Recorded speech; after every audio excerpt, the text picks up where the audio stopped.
All right, we're going live, folks. We're just going to get the Instagram going. Hello, friends.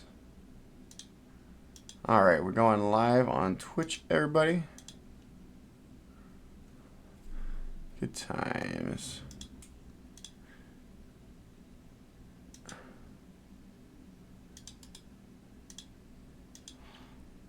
All right.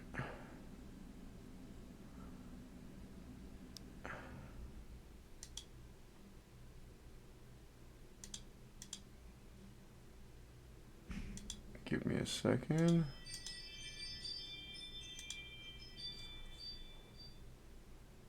All right, there we go. Getting it going. Give us a second, everybody. We're trying to get this one going. All right, give me a second. I want the Instagram one to go at least. Give me a second. Just setting up some settings, everybody, and then we'll get this one going.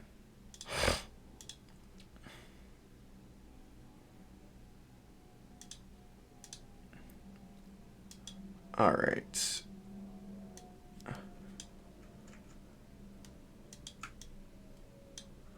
Give me a second, everybody. Happy Halloween, by the way, everybody. There we. All right.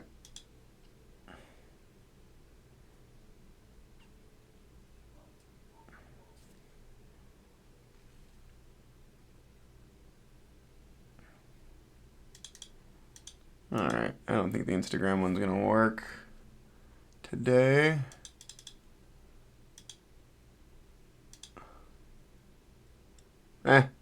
Heck with it, everybody. I think we're just gonna get the show going. So.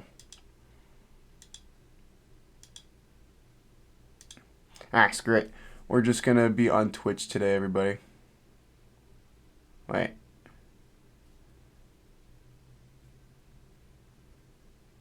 There we go, everybody. All right, cool. All right, everybody. We're gonna get this one going. So, hi, folks. Happy Halloween, everybody. This is how I want to do. I want to do a special Halloween stream this evening, everybody. And we're going to be doing a vintage Alps restoration today. So that's what we're going to be doing this evening. And yeah, it's going to be a fun time. So if you do choose to tune in, welcome. Welcome, everybody. We're here to have fun. We're going to be doing something really cool, everybody. So we're doing a vintage Alps restoration. So we rebuilt this keyboard on stream earlier in the week, this puppy. So this is a Northgate OmniKey Ultra. And we're rebuilt, and we're going to be restoring another Northgate OmniKey. But this one's going to be really cool because this is one of the earliest models and one of the more sought-after ones. So this is a Northgate OmniKey 102. And what's really cool about this board is it comes with probably the best Alps switch of all time, which are going to be Blue Alps. So I spent some time over the past couple of days restoring these switches. So these are a clicky switch, and they're probably the best clicky switch ever created. They are absolutely fantastic. They are amazing. I love them. That's my favorite Alps switch. I have them in my Geon F18X, and it'll be really nice to have a vintage board that'll have Blue Alps. So we've done a lot of work leading up to the stream over the past couple of weeks with this particular keyboard. Fun fact about this keyboard, I got it for steal. I got this keyboard for like 80 bucks on eBay. One of the Discord servers I'm in, someone posted the eBay listing for this as soon as it was posted.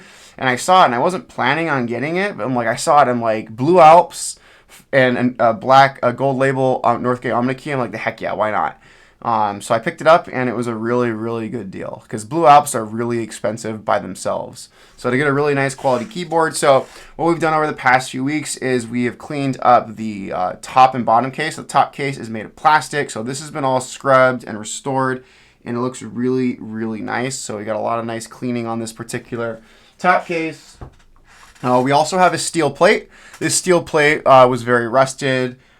So we sanded it down, got all the rust off, and then we, again, properly recoated it. So this plate came out absolutely beautiful. So that's really nice. Also, we're using an original PCB.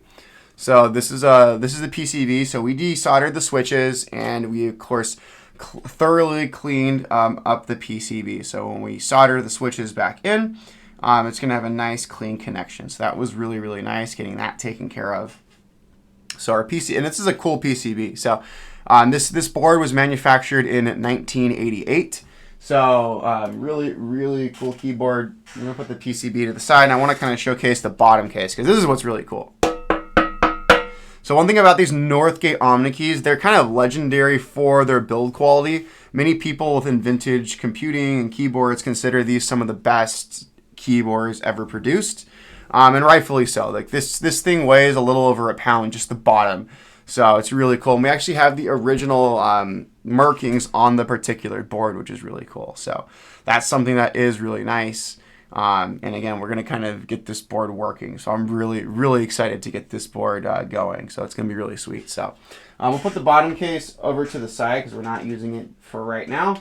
But yeah, it's going to be a really, really cool board. So that's what we're going to do. So we have our Blue Alps. We're going to be soldering these puppies in. And then we're just going to kind of get going and have some fun with this. So this is going to be a really, really cool build. So I am really excited for this. So we're going to pull out some parts. I also want to show off the keycaps. So these are really nice keycaps. Now, unlike my other OmniKey back here, which is pretty yellowed, this one isn't really yellowed, which is really nice. So I also cleaned up the keycaps, which are really nice. My P and my S keycaps, their stems broke off. So we're going to have to look through some of my other keycap sets to find replacement P and S keycaps for those. We also have our stabilizer parts, which I do want to get out. And then, yeah, we're going to start off with stabilizers on this particular keyboard and just kind of go from there. So that's what we're going to start off with. That's kind of my rule of thumb with vintage boards. So we start off with our stabilizers. So that's going to be really nice. So this is a nice, really thick steel plate. So we're going to get our stabilizer parts out and just kind of organize those, and then we'll kind of go from there. So there we go. Make sure we got all of our little stab parts, and yeah, we're going to get it going. So yeah, if you are choosing to tune in, thank you. I mean, there are many things you could be doing this evening. You could be watching the World Series. You could be trick-or-treating. Or you could be watching a guy on the internet build a keyboard. So here you are, everybody. So if you are tuning in, thank you. It's a fun time. So this is how I'm spending my Halloween, everybody. It's going to be a good time. So there we go. So we're going to have a total of 6 stabilizers, which is going to be really nice. We also have our stabilizer post for our enter. We're going to kind of debate if we utilize that. And we have these for our big keys, and then let's get these ones going. So let's put our clips in first. That's going to be kind of our first objective. So let me get my little spudger out, and then we'll go from there. So yeah, so we're going to have a lot of fun today, everybody. So this is going to be a fun little build. It's not little, this board's like gigantic. So this is a really, really big keyboard. So the one thing about these OmniKeys too, these were really big keyboards. And that's part of why I like them. I love the old school, like retro, this big giant keyboards. Again, these OmniKeys are probably up there with some really, really big, like really big keyboards that are just kind of cool. All right, we got our first clip in. Perfect. Let's put in our next clip. Yeah, we're just going to kind of work through this board, everybody. So yeah, this is going to be a little bit of a longer build. So it's just kind of how Alps go. So we might be here a little over 2 hours. That's just usually how these builds go. So, yeah, we're just clipping everything in. There we go. Awesome. Got those clips in. And we're just going to kind of go. But yeah, hope everyone's has had a great week, everybody. I've had a really good week. Made a lot of good progress on some Alps boards. We're going to be doing another Alps stream tomorrow. Which is going to be really cool. So we're going to be doing another. We're going to be doing my third OmniKey, like that I picked up recently, which is going to be really cool. So that's going to be the Ultra T.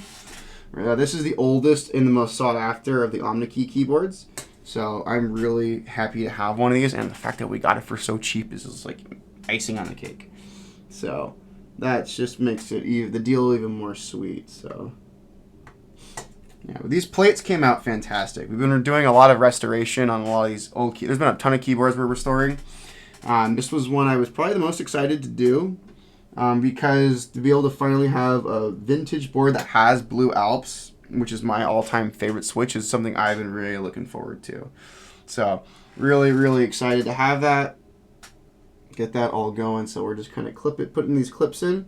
And then we'll put our spacebar clips in as well once we get all that going. So we're just kind of getting everything in there. There we go. Cool. And then we got a few more clips, and then we're going to get going. So, hello, friends. Yeah, we're having fun, everybody. It's a good time. So, yeah. So, hello, friends. Anyone tuning in, welcome, chat. So, it's a good time. So, it's making sure we have all of our clips. We're now moving over to our number pads. This should be a fun time, everybody. So, yeah, we're just doing another vintage restoration. And this keyboard, let me see when I can tell you exactly when it was made. So, this keyboard we're working on was made in September 23rd, 1988. So this is pretty cool. So 1988. So this is way old. This keyboard's way older than me. That's for sure. So that's just kind of cool. So it's a cool little piece of vintage history, and it's a really cool retro board, and it's getting up there with like one of the greatest old keyboards. Because the thing that's cool about this company that made these keyboards is made by a company called Northgate Computer Systems. They were kind of a mail-in computer builder back in the day. Their computers were fine, but really what they really became known for were their keyboards. So they were founded in the late 1980s, and they were pretty much producing stuff until 2011. So they had about 30 years of producing technology products for the consumer market. But their most well-known and most enduring product, of course, is their keyboards. And their keyboards are really kind of sought after because they still work, and they were really, really high quality. They used very high quality materials. They were made right here in the United States, which is really cool. And they use the really, really awesome Alps switches. So they were basically started making them from the 1980s, and they were pretty much producing keyboards all the way until 2011. So a very long-lasting keyboard company. It's sad they're not around anymore because I really wish they still made keyboards like this. Because they don't make them like they used to. They sound really, really old. So, but yeah, we're getting the last of these clips in, and then we're going to put our spacebar clips in, and then we'll start putting in a few switches to get the stabilized keycaps going. So let me just get that clip. But yeah, it's been a pretty cool production of getting all these vintage boards properly restored. And these Northgates are, I think, turning into some of my favorite vintage keyboards. So they're really cool. So now we got our clips for our keys. They're going over there. Cool. I know. Yo, what's up? What's up, K4? Good times, man. Good times. Yeah, we're doing Blue Alps today. Finally, get to do a vintage board Blue Alps. So I am pretty stoked about this. So this is gonna be some good stuff. So we're getting it going. So it's gonna be a really good one. So we're just putting in my methodology when I do Alps builds. I always start off with stabilizers. That's just kind of my main. That's the thing I start off with because Alps stabilizers are kind of a pain in the ass. So I like to get those out of the way, and then we just kind of go from there. So awesome. Yeah, but this plate came out fantastic. Because another thing too about the Northgate OmniKeys, that really just the one downside of them, if you find Northgate OmniKeys, their plates, when they originally manufactured them, they didn't coat them in anything. So they were basically just bare steel. So oftentimes when you find Northgate OmniKeys, the plates are really rusted. So you have to sand them down. You have to refinish them. So that's just the one kind of annoying thing with Northgate OmniKeys. So they're originally a silver color. I really don't want silver. I wanted a black color. So it's the only thing that's not really original in terms of just what I did with restoration. But yeah, so this is going to be really cool. And then we're putting this stabilizer post for the big ass enter, and there we go. All right, so we got our big ass enter post in there. So we have all of our kind of plate mounted components. Now we're gonna get out our actual keycaps. Where did I put all my? So let's get out our keycap set, and we'll start going from there. So yeah, I think honestly I honestly just love black plates. I mean, I also love red plates. Red plates are kind of cool, but I want to keep the vintage theming of this. I want to kind of be respectful to like the restoration of the keyboard and what this keyboard originally was. So that's why, like, when I bought this board, it was kind of weird. I honestly thought of harvesting the Blue Alps from this board, but I figured their later Blue Alps, they have the white switch plates, the long switch plates. But with this particular keyboard, I just figured I want to keep it original. So I realized putting pine white Alps in this probably wasn't the best move. So that's why I just opted to like restore the blue Alps and then put them back in this particular board. So that was kind of what we were going for. So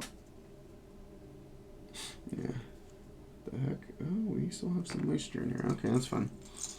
Oh, fun. We still have some keycaps. These keycaps didn't properly dry when I restored them. Oh, fun. We're gonna let these keycaps air dry while we. Okay, game plan. New game plan, folks. We're not gonna do stabilizers right now. These keycaps really haven't properly dried, which is not good. No bueno on that. So I'm gonna let these keycaps. I'm gonna put my stabilizer parts to the side, and we're just gonna solder in some switches, folks, because these keycaps really didn't dry properly. That's fun. Yeah, there's a lot of moisture still on these keycaps from when I cleaned them a couple of weeks ago. Ah, fun, everybody. Look at that. That's why we do things live on stream. Oh yeah, they're double shots. They're cool. So we're gonna let these keycaps dry out properly. So, fun times, everybody. I mean, well, let the keycaps dry a little bit longer. So, let me put these over to the side and just put them behind me, and I'll let them dry out. We'll do stabs probably towards the end of the build. We'll let them dry out. There we go. Cool. All right, we're gonna let the keycaps dry out. May not even. I mean, it'll be kind of cool because then we can see the blue Alps in all their glory. I'll probably just I usually just let them air dry overnight. I guess when I let them air dry, I didn't let them air dry long enough. So let me grab a little bag to put some stab parts in. Good times, everybody. Good times. So it should be fine. But yeah, we'll get those air dried. And then yeah, so we'll just start soldering in switches. So there's 102 switches on this. So I'm gonna put the stab parts away just so I don't lose them and everything. And then we'll get this one going. So yeah, I do need an air compressor eventually, so that is something in the pipeline to get. So yeah, I guess we'll just start. Let me get the PCB and we'll just start mounting switches. So I'll kind of put in a couple just to kind of get everything lined up. So let me just get let me get like 4 just for the corners, and then we'll kind of go from there. Yeah, let's get one more. Sweet. So let's figure out how the plate is oriented.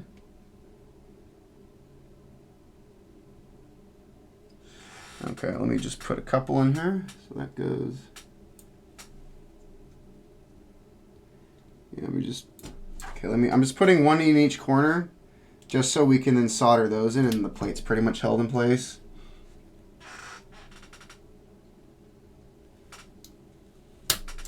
So yeah, these blues look so good. So I cannot wait to see them all in their glory. There we go. All right, let's get them mounted. Just line them up. Actually, I'm gonna flip the plate over, and then we'll drop them on the pins. Let's do that. So just kind of fiddling around, kind of guesstimating where stuff goes.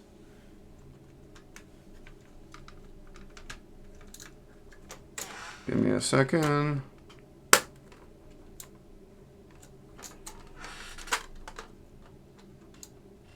Cool. Got him. Fantastic. So there we go. So I guess let me fire up the soldering iron. That's just that's a fun time, folks. I didn't think we would just get into soldering so quickly, but note to self: let keycaps air dry longer. So that's a good time. So, but yeah, we're gonna get this one going. Let's get my big thing of solder going.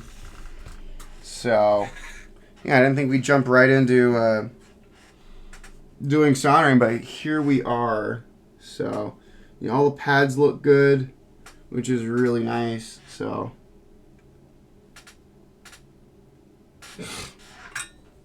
yeah, so soldering iron's warming up. Let's get our vent going, and then we're gonna get this show going, folks.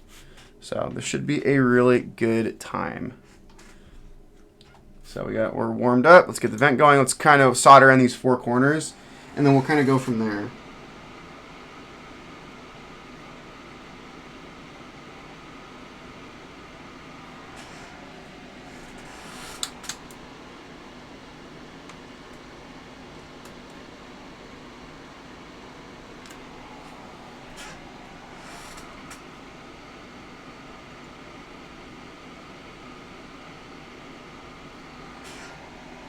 Cool. This one.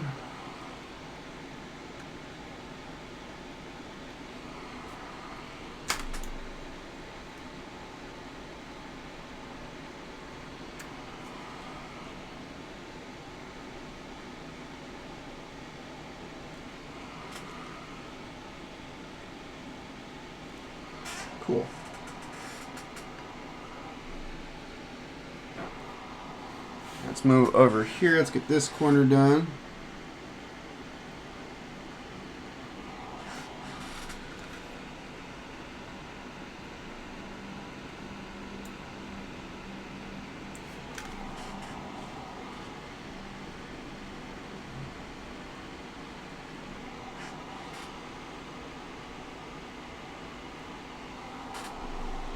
Awesome.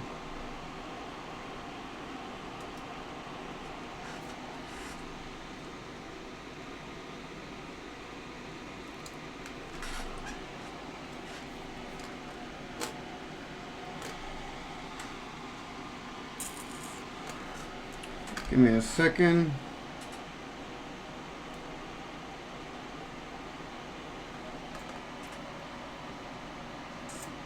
Good times. Alright, got that in. Oh, dude, I'm jealous you got your Space Invaders. That's like super, super sick. Like, I do need to get into Space Invaders, but they're kind of low on my priority list. I'll kind of wait to see if I join the Seal 80, which I most likely will. It's just going to depend on when that board runs, because I really want Space Invaders to put them in a modern keyboard. Cool. Alright. We are good there. We got our four corners kind of soldered in. So that's pretty good. Oh yeah, the Seal 80, yeah. So, because the Seal 80 is going to be such a sick board, so I'm just kind of carefully lifting all this up just to kind of hold everything in place, because we only have 4 switches holding in this very heavy. This plate is significantly heavier than the actual PCB. So we just want to be really careful lifting it. So yeah, that looks really good. So that came out. So we have our blue Alps kind of holding the plate in. I want to get my bag of stuff because there's a couple screws that are going to hold, that are going to kind of secure the plate to the actual PCB. So I want to get those screws out, and then we'll put those in, and then we'll really start soldering stuff in. So there we go. So let me get my, where'd my screwdriver go? All right, let's get these puppies in. Yeah, Seal's gonna be sick. So yeah, let me get the screwdriver for these. Let me just make sure I have the right bit for these. Yeah, cool. All right, let's flip this puppy around. And let's put these screws in. Perfect.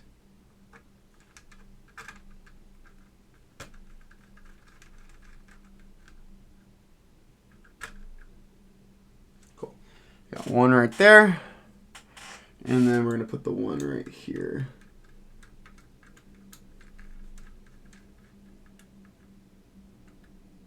Cool. Awesome. So we got those put in.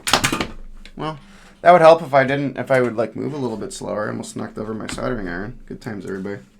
That's why you do stuff live on stream so everyone can see when you mess up. So there you go, everybody. So yeah, good times, everybody. So all right, we got that in. Let me flip her over now. Now we have it a little more, maybe it secured a little bit better. So there you go, everybody. So there we go. So there, that's gonna look pretty good. So we're basically just gonna put all these switches in, then we're just gonna solder them in.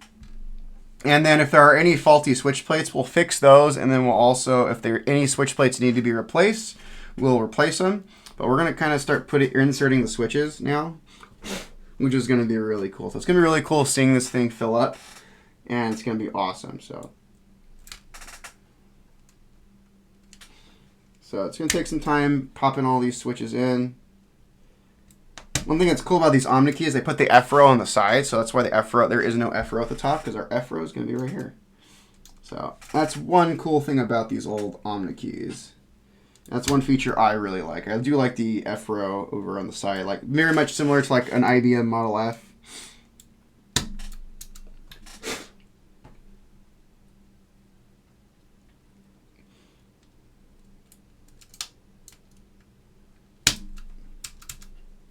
So yeah, we're just putting them in.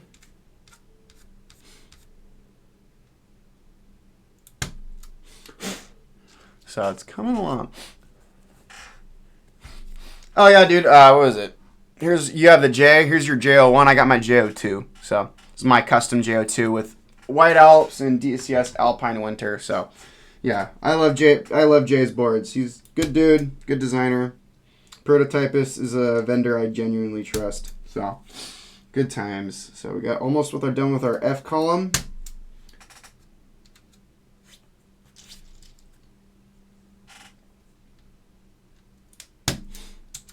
Oh man. Oh, these are gonna sound so good.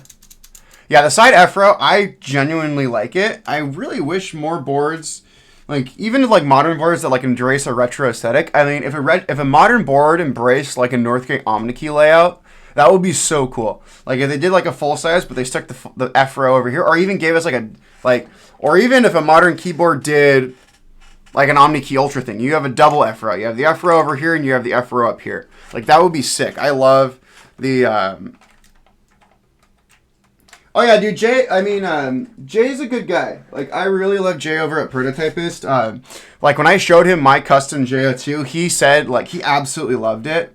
Like Jay told me like there are custom JO2s and then there are custom JO2s.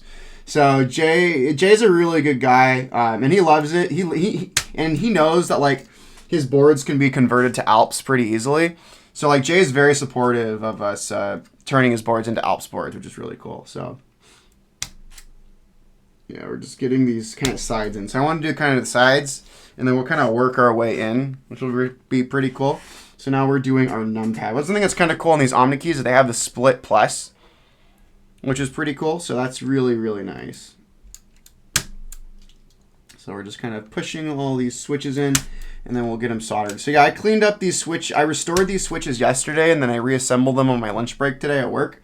So these switches actually were in really good condition. So I'm really excited to use these switches. These were very, very good condition, and they're basically, these switches are, hold up. I'm on a stream. What's up? I can't right now. No. Yep, she wants to be in here. Okay, cool. I guess I'm having a dog put in here with me. Whatever. Cool. Good times, everybody.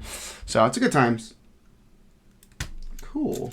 But yeah, it's cool seeing the Blue Alps kind of fill everything in. So there we go. So we're just getting this puppy going. Oh yeah, this is gonna sound amazing once we get these. Cause like another thing too. Oh yeah, dude, I took him. I had a lunch break, and I'm like, screw it. While I'm eating lunch, I'm just gonna like assemble the Blue Alps. So I was just chilling at my desk, reassembling these puppies. Like, I can reassemble a set of Blue Alps a set of Alps really quickly. So like, I had a couple of breaks today, and I just reassembled them on my breaks, just so like I knew I wanted to build this board today, which was really cool. So yeah, no, it's a fun time. Hi, doggo. So I got a doggo in here. So hello, doggo. So all right, we're gonna start doing our arrow cluster. So they're slowly filling in. These are really good. I love Blue Alps, and they look so good. So we're just filling them in. All right, cool.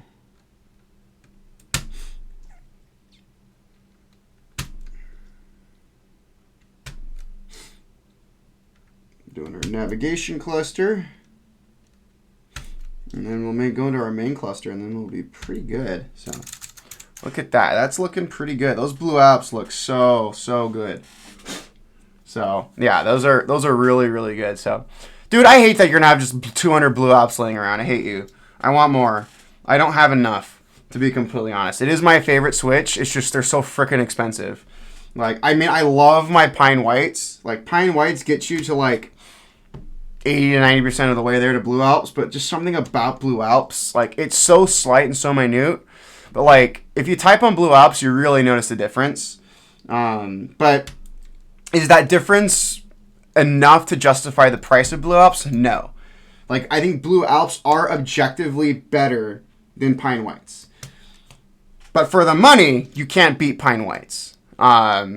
That's just the thing with Pine Whites. Like, they're so abundant. I got another 100. So it's funny. Blue Keep sent this puppy in. This is like a later version of an Apple extended keyboard. I don't know what I'm going to do with it. He just said, here, you can have the Pine Whites in it. I'm like, okay, cool. So I may extract the Pine Whites and just put like SKCM Blacks. And I hate that you paid that much, like that price for them. That's like actually really good. Because like Blue Alps are just freaking expensive in general. Like, I hate how expensive they are. But that's just, it is what it is with Blue Alps. So there we go. getting it going, folks. So we're just kind of doing our modifiers over here. Oh, come on. Get in there. There we go. Yeah, we're just kind of pushing them in. So, yeah. Hello. Again, we got more Aussies down here. It's pretty cool. Hello, friends. Yeah, it's a fun time, everybody. So, like I said, we're doing a Northgate OmniKey black label. So it's a Northgate OmniKey 102 with the black label, and it has Blue Alps. So I'm not switch swapping this. This board came with Blue Alps. This board was made in 1988. One thing about these Blue Alps, these are later Blue Alps where they don't have the gray switch plate. They're going to have the long white switch plate. So these are later Blue Alps, but they're still Blue Alps. So, because the Blue Alps I have in my Geon F18X are going to be earlier Alps. So I really, when this is put together, I do want to compare this to the Blue Alps in my Geon F18X, because those are earlier Alps than these. So, in this board, when I originally got it, I got this board for $80 USD shipped. Like, I got this thing for like an insane deal. Like, it's ridiculously cheap. I don't think the guy knew what he had with this particular keyboard. And it was funny because I saw this keyboard posted in Careless's server, and someone else was looking for one of these. And when it was posted, I saw it. I'm like, well, I'm not really expecting to buy one. And I said, screw it, I'll buy it. And I got it for like super, super cheap. Oh, dude, it's crazy. Like, this board was a no-brainer money-wise. Like, it was ridiculous. So I'll show you my F18X. So let me grab it. It's easily accessible. So it's literally over here. All right, so my Geon F18X is right here. So gorgeous, gorgeous board. This is the special edition Geon F18X. So this particular version, there's only about 100 of them. So it has a special copper plate on the back of it. And this is the Seoul Mechanical Keyboard Expo 2024 edition. So they only made about 100 of this particular colorway of Geon F18X. So I have an aluminum plate. I have early Blue Alps in this, and then I have Silicon Graphics double shot PBT keycaps, so these are 9500, 900 keycaps. So really, really cool. And also that piss yellow spacebar is awesome. So really, really cool board. I absolutely love it. It is my favorite modern Alps board. So I think I dropped the switch down here. I'll find it. Dropped the switch somewhere. Oh, I'll figure it out. If I figure it out, I dropped the switch. I don't know. I could have swore I dropped the switch. But we'll figure it out. We have 102 of these. So yeah, that board's sick. I take that one out, and that's probably everyone's favorite of the modern builds that I have. So, but yeah, anything like for modern keyboard Alps conversions, I think I am a fan of Geon, but I think Geon Works boards are the best candidates for modern Alps board conversions. Because the nice thing about Geon boards, whether it be a 60% like the Frogs or the TKLs, they use standard piece H87, H88 PCBs. So that's really nice because the Alps TKL PCBs on the market are in that pattern. So you don't have to, so like the Geon boards don't take a proprietary PCB, like for example, Matrix Labs. It'd be a nightmare converting a Matrix Labs boards because everything in Matrix is proprietary. So it's really, really nice that Geon uses just a standardized pattern of PCB. So like you don't need to use a Geon PCB in a Geon board. You can use another PCB if you have a preferred PCB builder or designer. I don't have the weights because the cool thing about this one has copper weights in it, and the copper weights are really sick. I like the heft to it. I know removing the weights gives a little more volume internally in the case, which can help improve sound. I've tried it. I don't notice a difference, and I like the board just being ridiculously heavy. So it's a super sick board. I absolutely love it. So yeah, we're just kind of slotting in the rest of these Blue Alps and getting it going. So it's going to be a good time. So yeah, we're going through. Yeah, these look sick. I just love all these Blue Alps. They're gorgeous. And again, these Blue Alps cleaned up pretty good, which is really nice. So again, Blue Alps are my favorite Alps switch. So, and again, we'll be on stream tomorrow, early tomorrow morning, California time. We'll probably be jumping on probably around 7 a.m. California or Los Angeles time. And we're going to do my third OmniKey. So we're going to do the OmniKey Ultra T tomorrow. So which will be really cool. So the Ultra T literally is this keyboard without the AK cluster. So it's going to basically be this keyboard with just a standard Aero cluster down here and a standard home cluster. So, which is going to be really nice. So it's just like it's just like the younger brother to my OmniKey Ultra, which will be super sick. So that's what we're doing tomorrow morning. So we're going to have all three OmniKeys put together, which is going to be sick. And I can't wait to get pictures of all three of them together. And then I have one more OmniKey on the way, which I have an OmniKey Plus that I got for like $60 shipped, and I'm like, hell yeah. So because there's 2 other OmniKeys. I want an OmniKey 101, and then there's another OmniKey model that I want. Those are kind of the 6 main models, and there's other kind of variations that I would like to pick up eventually, like a 101N and things like that. There's like an OmniKey 101P. So like there's different other variations, but I do want the big ones. So, oh, hello, Sad Snake. It's a good time. So, yeah, we got some good stuff, everybody. We're doing a Northgate OmniKey restoration today. So this has my favorite switch, Blue Alps. So this board was manufactured by OmniKey Computer Systems, and they started in the late 1980s, and they were pretty much in business till 2011. And they specialized in mail order computers, and their computers were good, but they were nothing to write home about. But what really set Northgate apart really was their keyboards. Like, that's what most people remember them for. Like, in the vintage computing space, most people don't remember Northgate, but they remember their keyboards. So that's one thing that's really cool. So these keyboards were just kind of legendary for their quality. They were made right here in the United States. They used Alps switches, and they were just reliable. And 30, 40 years later, these keyboards still frickin' work. This keyboard was made in 1980. I can tell you exactly when it was manufactured, actually. So there's a date. There are date markings right here in the top case. So this was manufactured on June 23rd, 1988. So I can tell you exactly when this keyboard was made. So this is the first model of Northgate OmniKeys. And I have some of the later ones. And what really helps tell this board apart is that most OmniKeys are going to use a white and a blue badge. This uses a gold and a black badge. So this is the most sought after Northgate OmniKey. Most people really, really want this one. This is the rarest and most sought after. I got it for $80 on eBay. I got this thing for a steal. So, and it came, what's cool, all of these particular ones came with Blue Alps. So I dropped the Blue Alps on the switch on this floor, and I gotta find it. So give me a second, everybody. Where the heck did this dang switch go? Because I really, where did the switch go? I'm like, bro, where did you go? Give me a second, everybody. I gotta find this stinking switch. Where'd it go? I'm gonna be on my floor searching around for a switch. Where'd it go? All right. Where's this dang switch? Found it. All right. Here you go. All right. It was by the rat's nest under my desk. So yeah, $80. I mean, I got 3 OmniKeys recently. So we restored this one.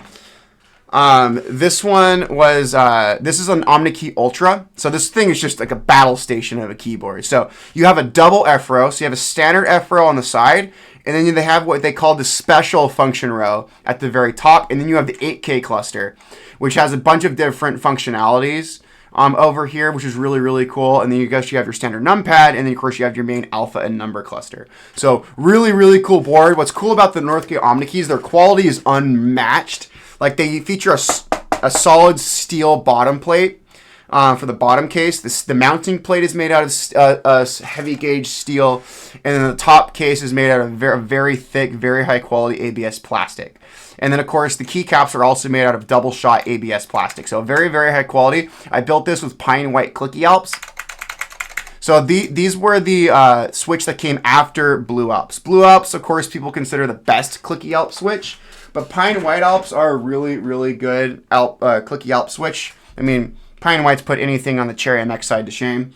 So now we have our switches. So there we go. We have a 102 Blue Alps, everybody. That is really sick. So this board was a steal. Like, a set of Blue Alps is anywhere between $150 to $200, like for a full size.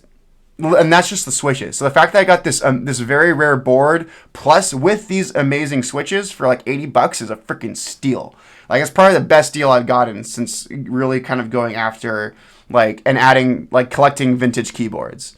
So that's really cool. So we have all these switches inserted, and we are going to start soldering in these switches. So I've soldered in 4 switches in the corners just to kind of hold everything down. Now we're going to flip it over, and we're going to start soldering in these switches, which are going to be really nice. So let's just carefully drop it down. And here we go, everybody. So this PCB is really cool. I'm going to kind of let my focus kind of come in. There we go. My autofocus kind of coming in there. And it's really nice, folks. It's a really, really nice keyboard. This is the one I've probably the most excited to restore. So we're going to get my vent over here. We're going to start over with the number pad. I usually just like starting on the number pad side, and then the navigation cluster, and then we'll just kind of work our way across the keyboard. So that's what we're going to do right here. So we're just going to get our solder lead out. we got a lot of soldering we got to do on this board, so it's going to be a good time. So let's turn on our vent, and we're going to get going. So really, really cool stuff. So yeah. So we're going to start soldering in switches.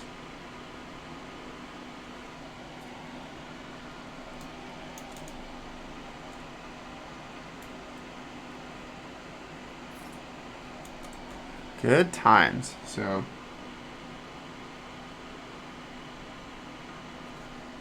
just kind of getting everything in there. It's looking good.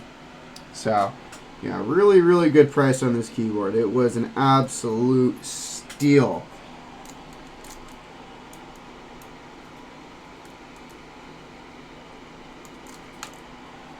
So yeah, so I'm really, really happy I got this keyboard for what I did.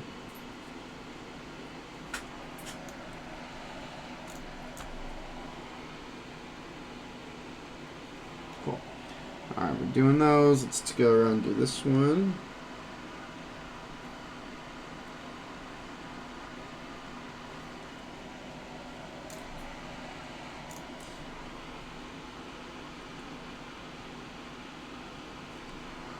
Yeah, so we're just kind of getting these puppies in, everybody. So it's a good time. So yeah, again, have everybody happy Halloween. I hope everyone's, again, gonna have, if you're doing anything on Halloween, I hope you're having some nice, safe fun.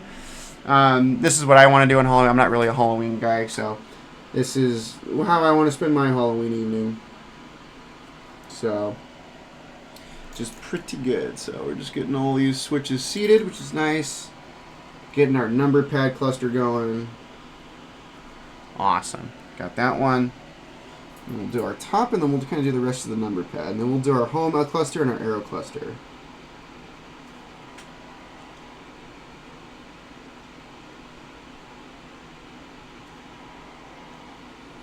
And what's really cool about this, everything on this board has been fully restored, and this board is going to be good for another 30 or 40 years of use. So that's going to be really nice. We've restored pretty much everything that we could on this particular keyboard, and this keyboard is going to be good for many, many more years to come. So I'll take it to meets. I mean, I'm going to use this keyboard. This will probably be one of my daily drivers, to be completely honest. So this is going to get a lot of good use from me.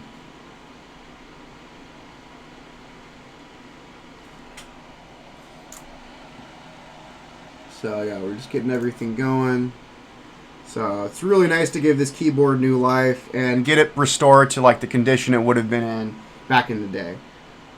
And I can't wait to take, I'm doing a keyboard meet November 15th with Keyb Life. It's actually a mini meet, so we're meeting at a brewery over in Anaheim. And I'm going to be taking this board out and another one of my Alps restorations, which will be really cool. So we're going to take we can only take 2 boards, since we're meeting in a very small location, which I'm fine with. I mean, I've done meets where the last meet I did, I took out 50 keyboards. So to only take 2, but be able to showcase some really cool vintage boards is going to be awesome. So we're just making sure everything is properly seated, looking good. Almost done with the number pad, which is really nice.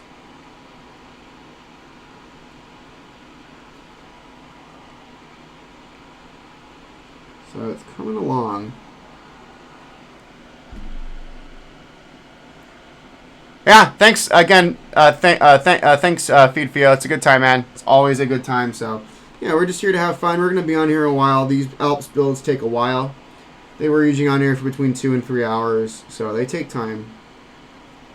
So, we're just soldering in the switches, and of course we got to do our stabs, and then actual assembly of this particular keyboard.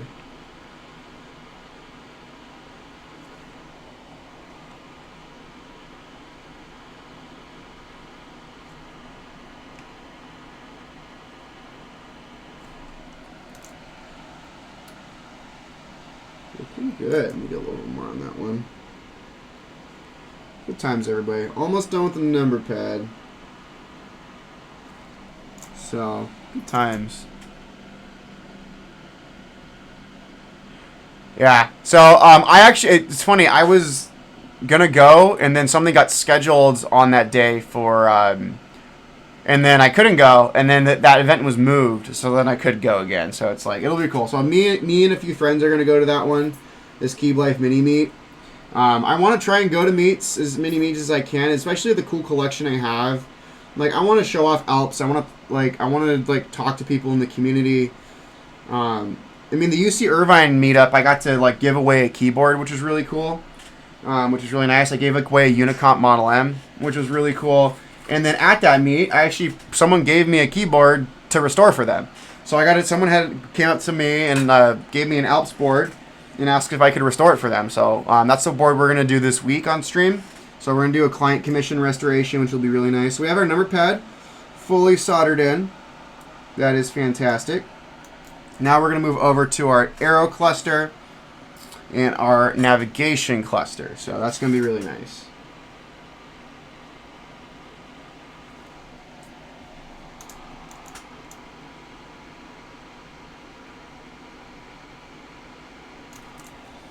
So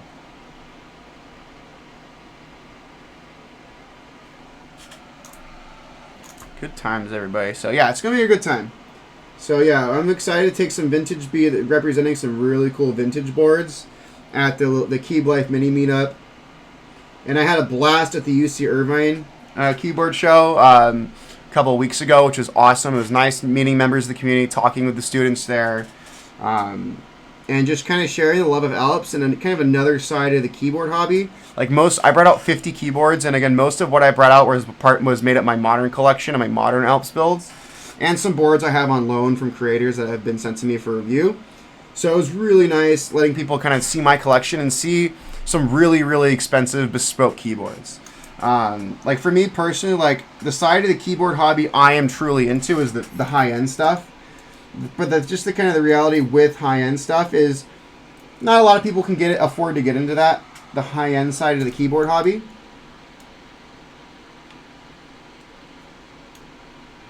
So it was just kind of nice to kind of showcase a side of the hobby that a lot of people just don't really get to see. So that's just, and then it was really nice to see that. And again, I'm very adamant.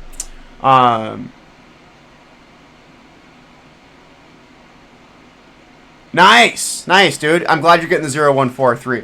But I always tell people that the keyboard hobby, I think, is for everybody. Like, if you're someone who wants to spend like $100 on a keyboard, or if you're someone who's spending a few $1,000s on a keyboard, I think the accessibility of the hobby should be for everybody. And again, there's a price point in styles and design studios who cater to every single person in the hobby. Like most of my designers I like following, they mainly cater to like people who are willing to spend north of $400 or $500 on a keyboard.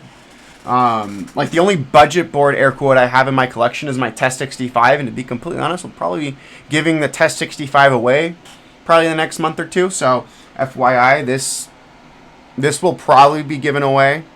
Be in the lookout for that. The Breaking Bad Test 65 will probably be given away. To one lucky person on the internet.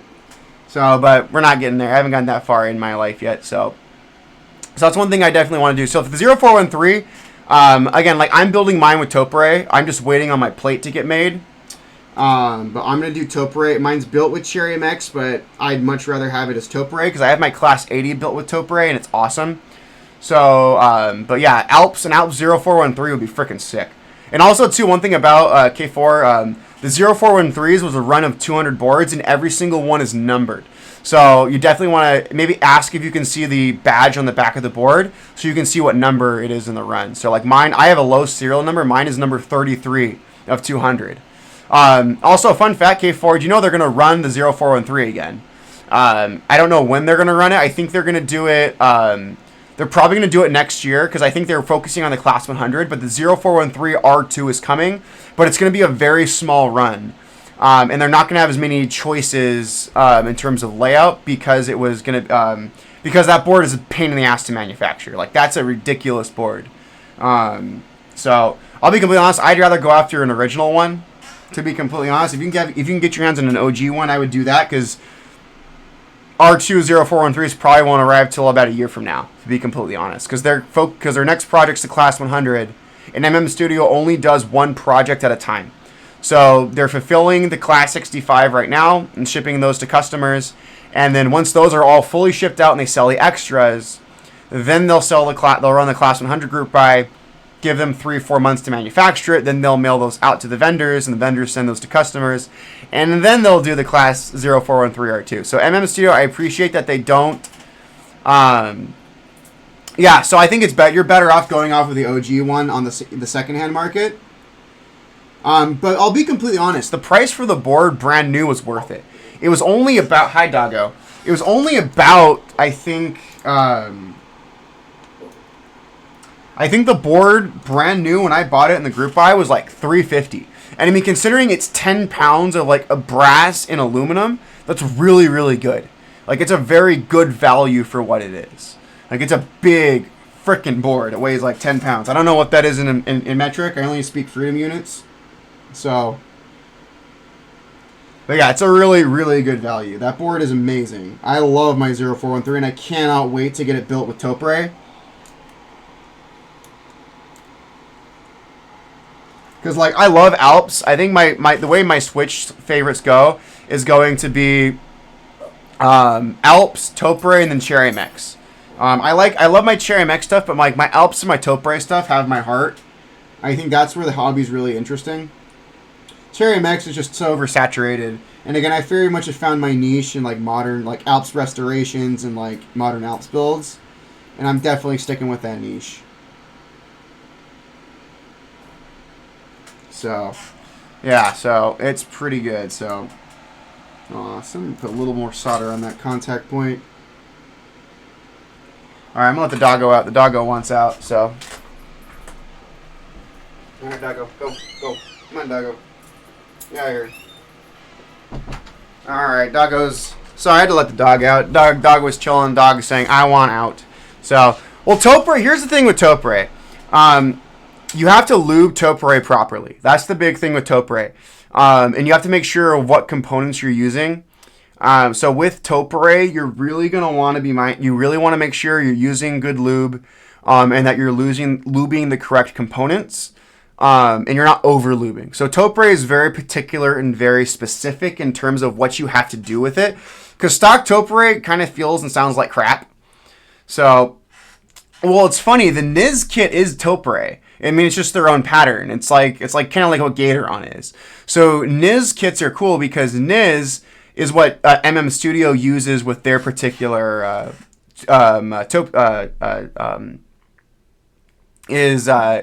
MM Studio uses. So my Class 80 is built with the Niz Topre components.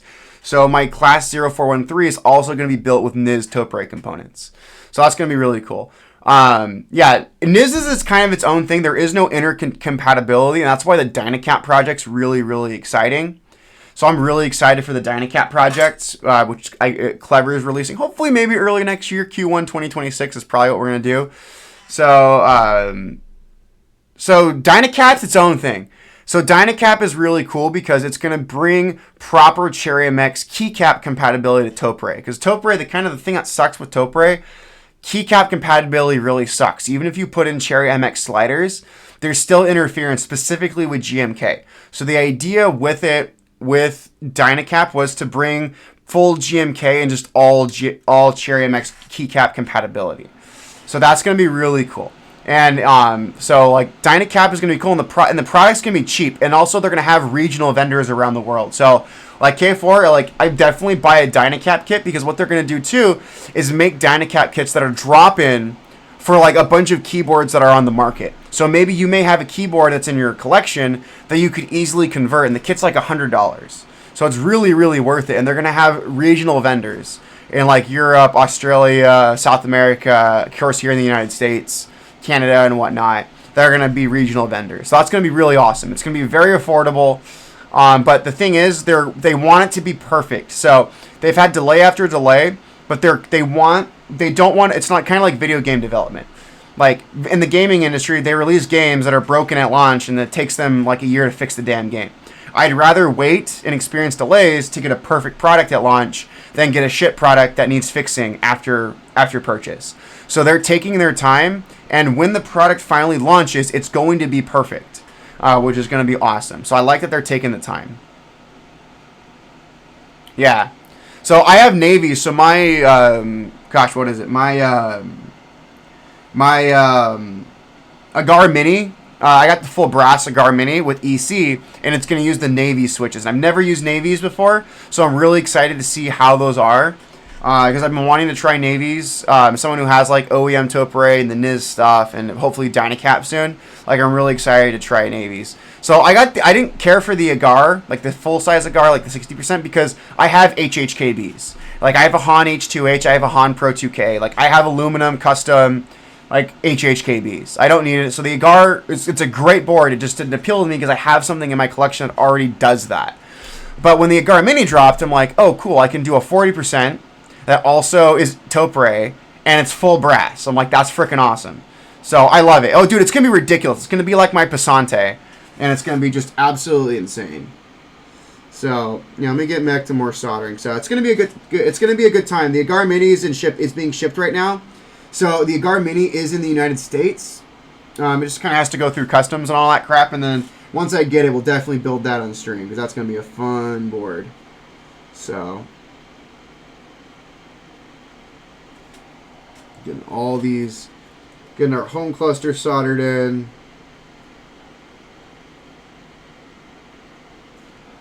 Which is looking good, and we'll move over to our F cluster.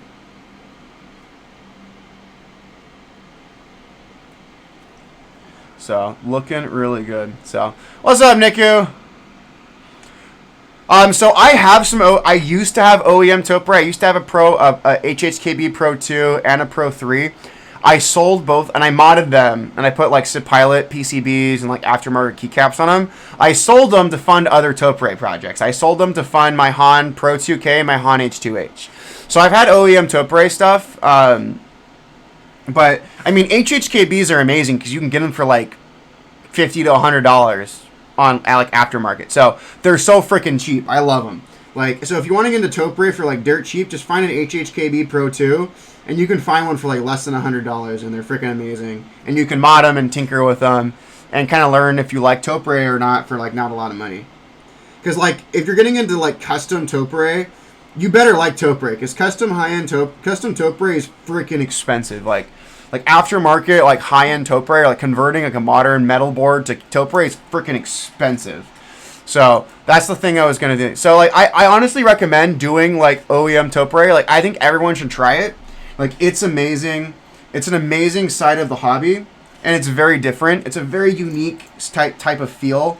And some of the most, some of the really, like, respected and big names in the hobby love Topre. Like, Norbauer only deals in Topre stuff. Like, Teja's favorite mechanical switch is Topre. So, oh, thanks, Niku. I'll definitely take a look at it. There's some really cool boards. So I'm just doing my spacebar row just to kind of hold it down.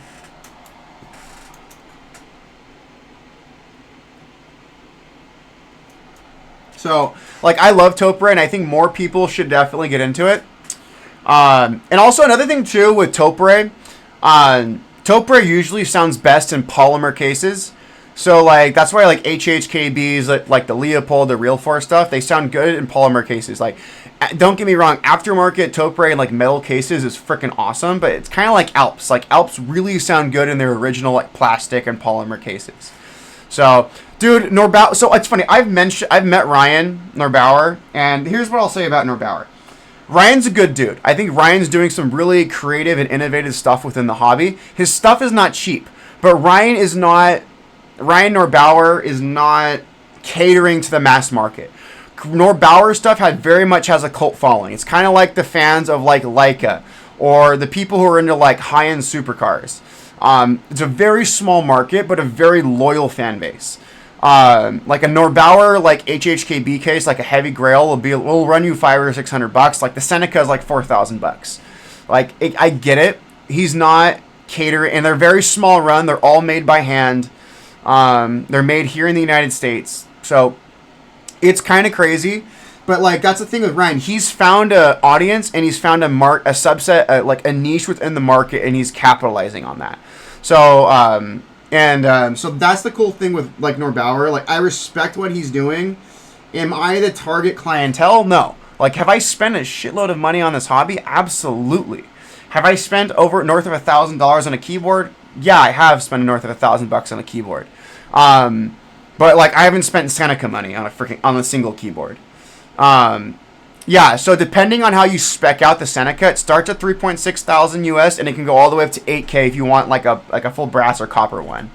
But like Ryan's doing some good work, and I think we need people like Ryan within the hobby, really pushing the boundaries and the limits of what you can do with keyboards.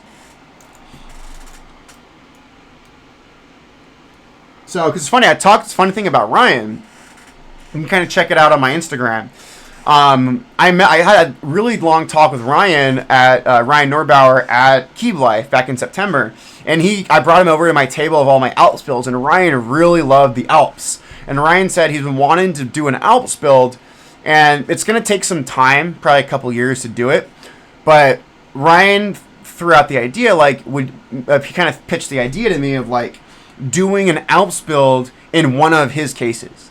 So kind of doing a collaboration over the next couple of years with Ryan. Ryan said he doesn't care how long it takes. He's very patient. But that's pretty much what Ryan told me. Like, we most likely convert a Seneca case to Alps. It's going to take a lot of work because we're probably going to have to readjust it. Because the main thing with the Seneca is the stabilizers. So we're going to have to probably do some work on like plate and PCB and stabilizers and keycaps. But it would be basically a one-of-one project for Ryan. Because Ryan's a kid of the 80s, like, he loves, like, if you look at Ryan's industrial design, it's very influenced by vintage keyboards. Like, Ryan's a big enthusiast of vintage keyboards. So,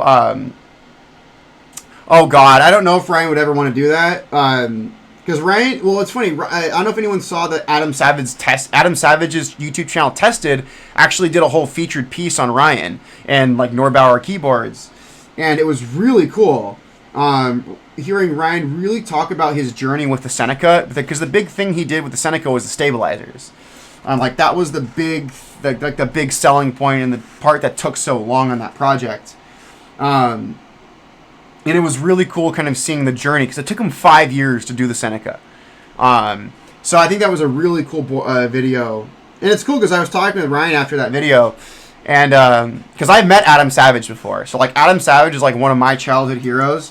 I met Adam at an industry party at San Diego Comic-Con a couple years ago, and I got to talk with Adam at like length, just about life, all kinds of nerd shit. It was awesome. So, like, having hung out with Adam Savage is like amazing. Like, and get to talk to him as like a human being who's just passionate about nerd shit and technology was really awesome. So, like, when I saw Adam's video, like, talking about Ryan and seeing Adam's curiosity and passion about it was just like, God, like, one of my childhood heroes talking with like someone who's really cool in the hobby. Was really, really awesome. So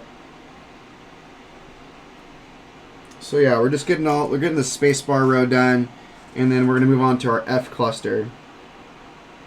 So yeah, I mean, it's really cool having met Adam Savage. It was really kind of cool that Adam was interested in kind of talking with Ryan and seeing what Norbauer was about, because like I think Adam's video could have been really good at like, because again, I know Norbauer caters to like the high end market.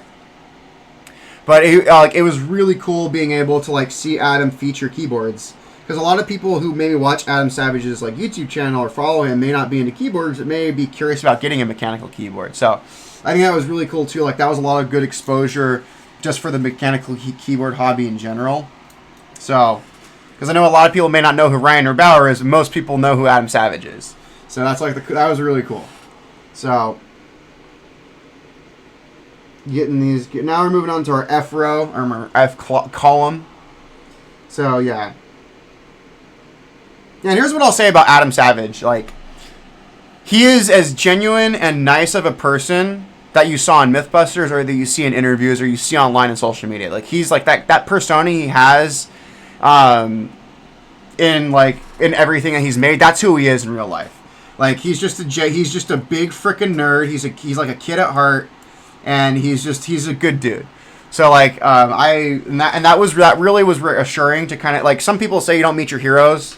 Like, it was nice meeting one of my heroes and having him be like the nice guy he's always portrayed himself as. Like, so that was really cool. And I mean, I'll tell you how I met Adam. So I got invited to a Hollywood industry party at San Diego Comic-Con in 2024, and a lot of Hollywood talent, big wigs go to the party, and I was joking with my buddy. I'm like, I'm probably the poorest person here. I'm just a freaking school teacher who's in this party with multimillionaires and whatnot, and just chilling.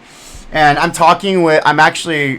was hanging out with Dan Harmon, who's the creator of Rick and Morty. And Dan Harmon, at that point, he had a lot of alcohol, and he was really loose. I was just chilling with Dan Harmon, and Dan Harmon is telling me all these crazy stories. And then before I know it, I looked to my side, and Adam Savage is right next to me. And I had to, like, turn to the side and just, like, calm down internally, because I realized my childhood hero is, like, next to me.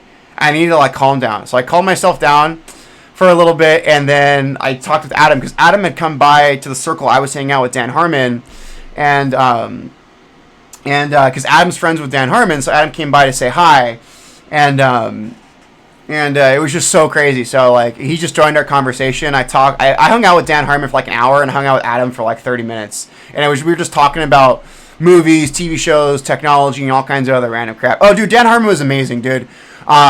He is hysterical when he's intoxicated. Like, he had a lot of beer in him, and he had one of his friends with him, and he brought his best friend. I was talking with Dan Harmon's like best friend, and literally like 2 days before Comic-Con, Dan Harmon busts into his best friend's apartment in Hollywood, and he said, "Pack your shit, we're going to Comic-Con." And I'm like, that's amazing. So it's like, it was super cool. Like, Dan Harmon is another person who was really fun to hang out with. I go to San Diego Comic-Con every year. It's like the mecca of pop culture, and like the people you can run into is just absolutely amazing. Like, I've run into so many incredible people who are like across film, television, comics, other aspects of the industry. And I have some really good connections that can get me into some of these really cool industry parties. So that party was really cool because there were so many top tier people at that party, which is really cool. So, which is just kind of crazy. So like I've had some run-ins with some really, really amazing people at Comic-Con. The thing I always tell too with like, I live here in Los Angeles. It's kind of the mecca with like the entertainment industry. I just tell people, if you ever run into someone, like, just treat them like a person. Or like, I've had times where I've been out in public and I'll see like a prominent person, and I usually just leave them be, unless they're like actively like talking to people. If they're just minding their own business, I usually just leave them alone, because they're just like, at the end of the day, they're a person like you and me, and they just want to just do normal things. Like a couple years ago, I was at Comic-Con, and Patton Oswalt was actually staying at the same hotel as me, and we were getting breakfast at the restaurant in the lobby, and Patton Oswalt was literally like 3 or 4 tables over from us, and he was having breakfast with his friend. And me and my buddy thought about like going and like just saying hi, but he was on his phone and he was talking with his friends, and we realized we probably just give him the space. He probably has fans swarm him all the time. And it was better just to kind of marvel the sight of like, Patton Oswalt's awesome, and we're literally eating in the same restaurant as him, but he also wants to enjoy his breakfast the same way we do. So that's just like really kind of cool. So like, I do San Diego Comic-Con's like my annual thing I do every July, and I've been doing it since 2016, and it's literally like Coachella for nerds. It's a blast. I go to San Diego for a week, and it's just a week of partying, having fun, getting to see some really good friends I only really ever see at Comic-Con. So it's just an amazing time. I love it. It's one of my favorite things I do all year. And again, in terms of like pop culture conventions, San Diego is like dude, some of them are great. Like, most of the like prominent like celebrities or famous folks I've met at Comic-Con have been awesome. Like, I've yet to run into someone. I know certain celebrities have the reputation of being like, they're kind of jerks, or they don't take the time to talk to fans. And the thing I say that's really cool is, I like going to the industry parties at Comic-Con, and again, I'm fortunate to have the connections I have to get me into those. But what's cool about it is, yeah, my auto mod sucks. I'm sorry. I'll DM you why my auto mod is the way it is. But what's kind of cool about going to the industry parties is, when you see some of these people at the industry parties, they're hanging out with their friends, they're having drinks, they're eating food, they're chatting, and you can just walk up to them and have a human face-to-face conversation about them. Like, you can get once you get past the fact, oh, I'm a big fan, I love your work, I love what you've done, you can just talk about news, weather, and sports, and just talk about really random shit, like you just experience everyday life. And like, some of the coolest celebrities I have, we just talk about normal things. And you realize that at the end of the day, yeah, they have this really cool job, but it's really kind of cool just kind of being able to like just sit and talk with them, like over drinks or just things like that. It's really cool. And I mean, we're really fortunate too, like here in like California, like a lot of the guests who go like San Diego Comic-Con, I do a lot of the pop culture conventions here, and like a lot of them like it because if they can go home at the end of the night. Like, I go to a lot of the smaller conventions here in Los Angeles, and the guests love it because like they can go home at night and have dinner with their families or go sleep in their own bed at night, which instead of having to like do the hotel and all that crap. So it's really nice, the local convention scene here. And of course, San Diego is only a couple hours south of Los Angeles. So, and again, I know a lot of the guests love going to Comic-Con. Like, and I know I've also seen like celebrities who aren't there promoting like a movie or TV show. They'll just freaking go with their friends because it's fun. So, oh yeah, dude, it's fun, dude. Like, especially when you think that's cool too. Like, especially around pop culture conventions. I always tell people go to after the convention, like go around to the restaurants or the bars, or like the hotels, like the bar lobbies, and you'll run into the guests. Like I've done that, like with friends at Comic-Con. Like we'll just go rotate between a bunch of the bars or like the restaurants, and we'll find like a lot of these celebrities, and they'll have a few drinks in them, and they'll be really loose, and they'll say, "Hey, yeah, come over and talk to us," and it's just a grand old time. So like definitely love Comic-Con. Like I'm doing the two. I mainly just do two main conventions now at this point. I do WonderCon, which is in Anaheim, right by Disneyland here in Southern California, and I do San Diego Comic-Con, which is the big one. So yeah, those are mainly the two I do. I've done like Anime Expo. I've done VidCon. Like I've done a bunch of smaller regional expo conventions, which are really cool. So I did E3 back in the day before it kind of shut down, which kind of sucked. That was a shame when E3 kind of went under, but hey, yeah. So it's pretty cool. So yeah. Oh, that PC8801 is a pretty sick board. Those are super dope boards. So now we're gonna start doing our main cluster. We've done our F column, we've done our navigation arrow cluster, we've done our numpads. So now we're just kind of going over here, and then we'll start testing switches. So,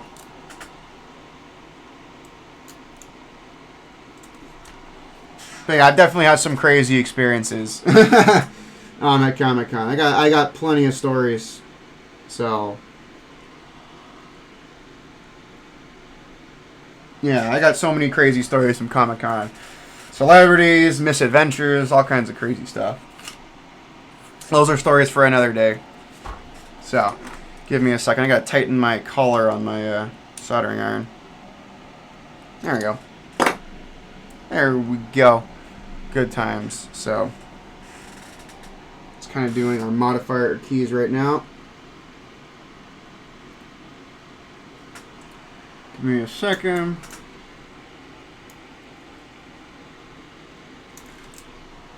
So, it is definitely coming along.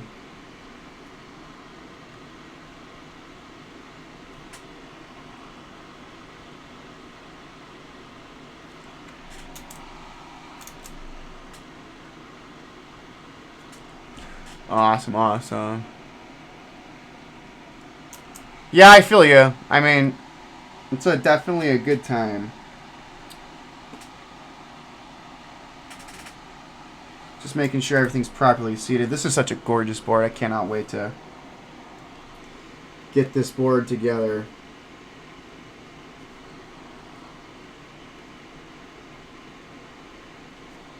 Awesome. Let's do these other modifiers over here.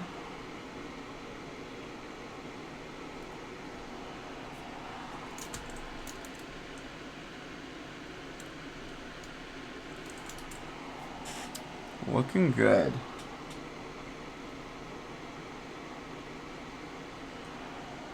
All right.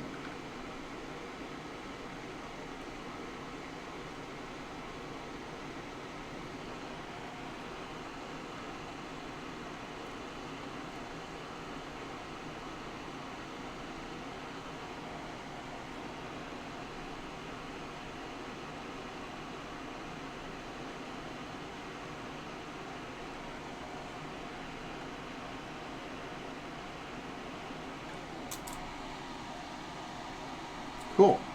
Alright, we're just doing our main cluster and then we'll get going. So, we've got our modifiers, everything. We're just doing our main numbers and alphas, and then we should be pretty good, folks. So, yeah, we're making good time on this board. So, these Alps boards, I definitely just take my time on them because they are a lot of fun and we want to do them right. So, Alps are a labor of love. That's what I tell people. They're a lot of work. But at the end of the day, they're absolutely worth it. I love these boards.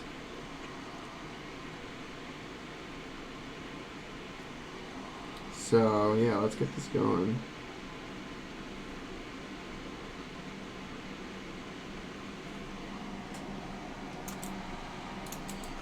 Yeah, we're just doing our numbers. Oh, nice. Got some orange Alps. Heck yeah. I mean, I have a metric shitload of them, but they're kind of reserved for other projects. But yeah, orange Alps are sick. I freaking love orange Alps.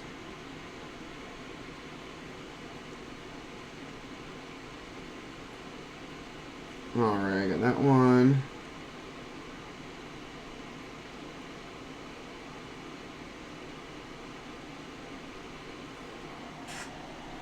Good times.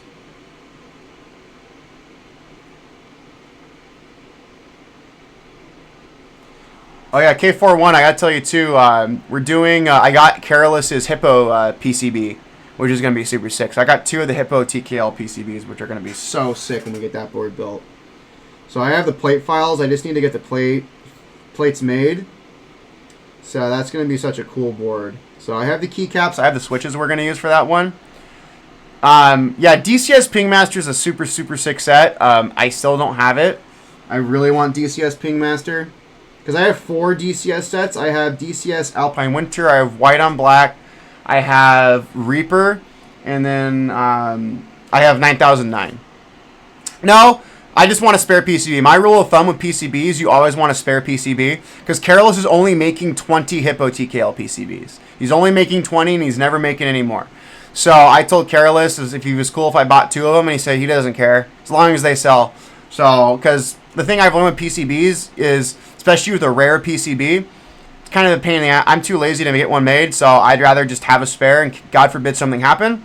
Or if I just sit on a PCB forever, that's fine too. But I like having spare PCBs. I literally have a whole collection of just spare PCBs for all my keyboards. So that's just kind of a rule of thumb, is have spare PCBs for your keyboards. Because you never know if a PCB dies. Or you fuck up a PCB, because I've done that too. I have definitely screwed up a PCB. Excuse my language, everybody. I have definitely killed PCBs back in the day. Yeah, I hate you for that. I remember seeing that on Careless's Discord. I'm like, crud, I would have done that. I would have traded my white on black for Ping. I'm like, who the heck trades white on black for Pingmaster? Like, Pingmaster is like... Here's the thing. There was someone who was thinking of doing another DCS Alps set. And he canceled the project. He did an interest check for it, but he canceled it because the interest isn't there. Yeah,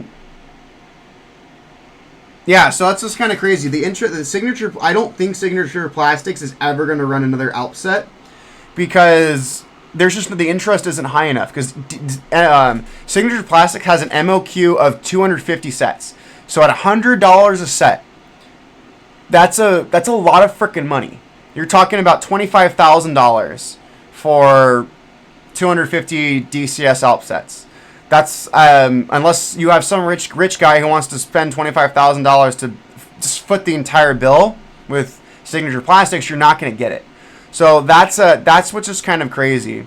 So yeah, it's just there's no way at the 250 MOQ, it's just not going to work. There's just the interest isn't there. So, and again, the 6 DCS Alps sets that exist had MOQs of 100 units. So, of the 6 DCS Alps sets, there's only 600 DCS Alps sets in existence. And that's if they're still around and someone didn't break them. So, so that's why they're so freaking expensive on the aftermarket and so rare. And that's why the 4 DCS Alps sets that I have, I want to keep. Because I need DCS Alps Yuri. I'm looking. If anyone sees a DCS Alps Yuri, let me know because I need a set for that. I need that set, and I need a Pingmaster set. So yeah, they're so freaking expensive because the interest isn't there. They're not making a lot of them. And again, when you see them pop up on Mech Market, they're so friggin' expensive.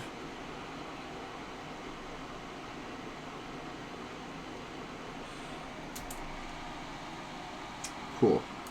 All right, we just have to do our alphas, and then we're pretty much done there. It's really nice, actually.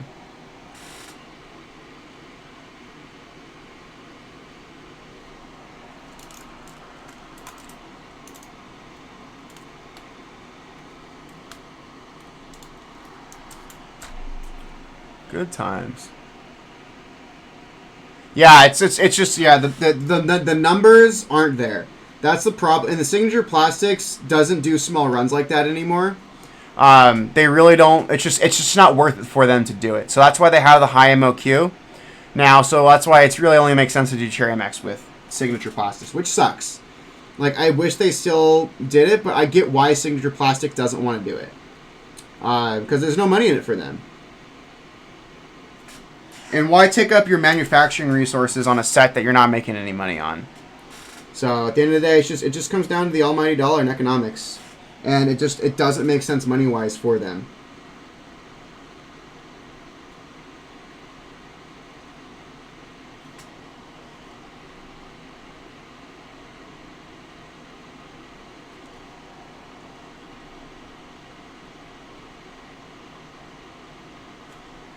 So we're going in. I'm just doing these symbol keys right here.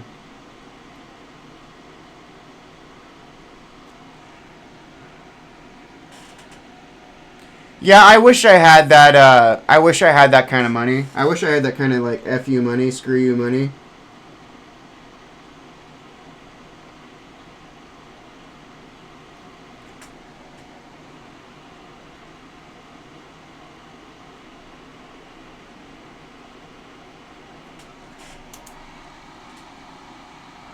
Cool. All right. Yeah, I thought about doing Windbreaker, but I'll be completely honest. Like, I have like 40 GMK sets, and I have most of like the cool iconic sets.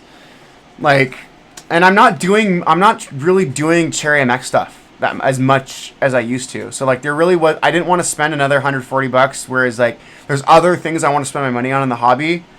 So like, I'm kind of done buying GMK. Like, my last GMK set that's on group buy is GMK Dolch R5X.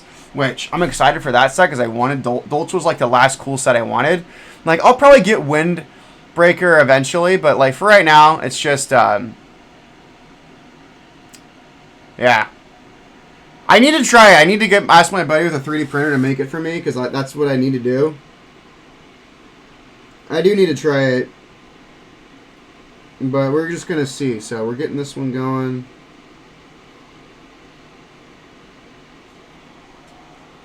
Give me a minute. We're making sure that's going good.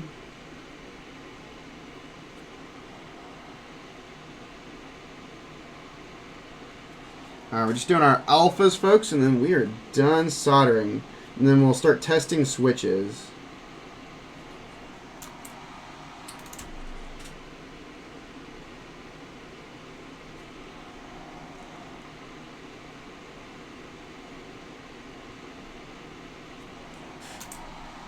Cool. Looking good.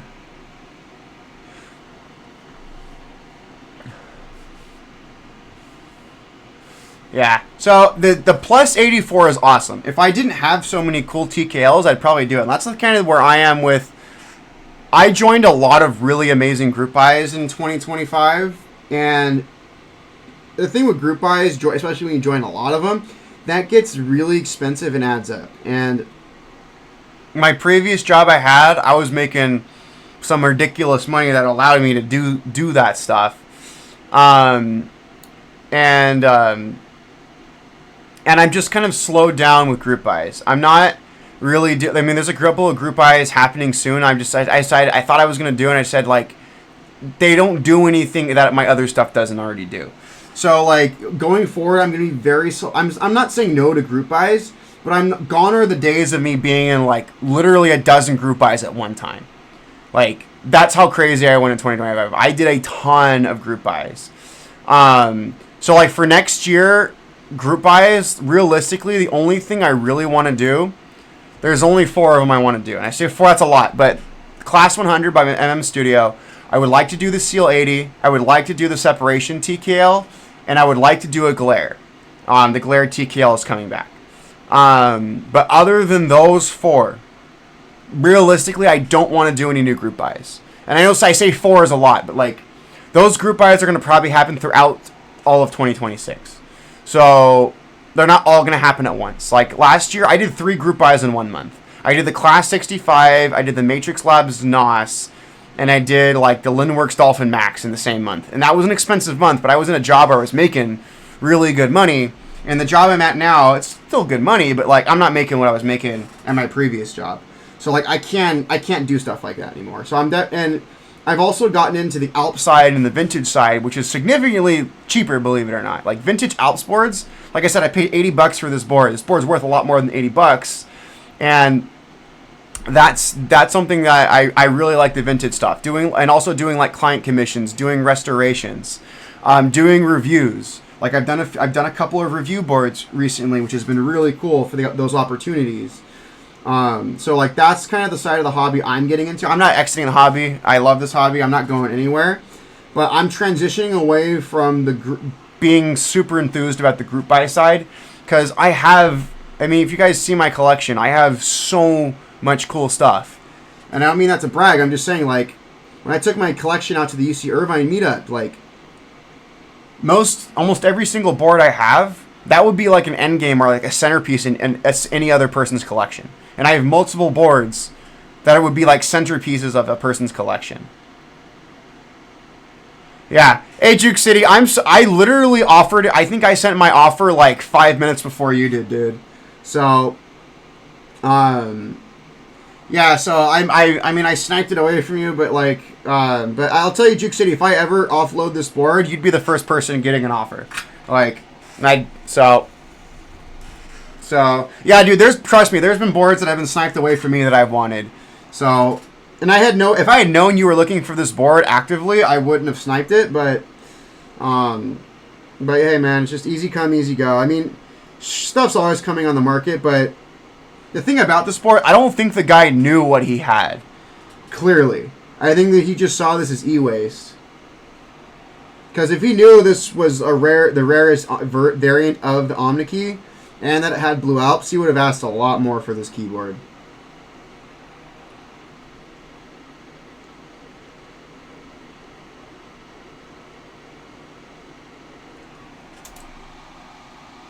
Cool. All right, we got 2 more rows of this board.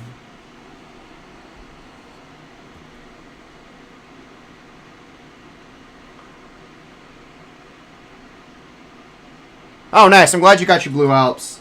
So, yeah, I love Blue Alps. And this is my first vintage with a Blue Alps, because I have Blue Alps in my Geon F18X. So, we're almost there. We got 2 more rows of switches we got to do, so. Good times, everybody. So. Nice, dude. Yeah, I love this early OmniKey. It's super cool.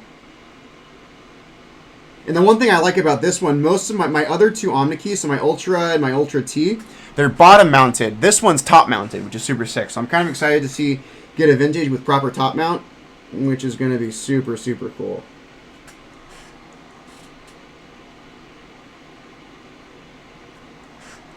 Just making sure everything gets soldered correctly. Also, Juke City, I'll tell you, yeah, I want a Focus 555. I have a guy who has one who would eventually sell me his, but the Focus 555 is so cool, but it's so freaking expensive. That's an expensive board. So that is a vintage board I would love to have eventually, but right now I want to go after all my OmniKey variants and then round out the vintage Apple boards I want. So, I mean, I have the M0115 AEK coming on next week that I got on that cheap auction earlier this week. Blue Keeps, I talked with Blue Keeps, and he said according to the serial number, there's a very good chance it'll have Salmon Alps. If it has Orange Alps, I'm gonna definitely offer it to someone on the server, because I don't need any more Orange Alps, and I already have an Orange Alps AEK. It's literally right behind me. I have a so here's the thing. I've gotten a ZKB2 before. It was dead.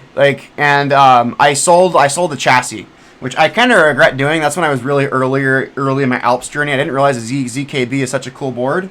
But I really wish I didn't sell that chassis, because that's such a cool board.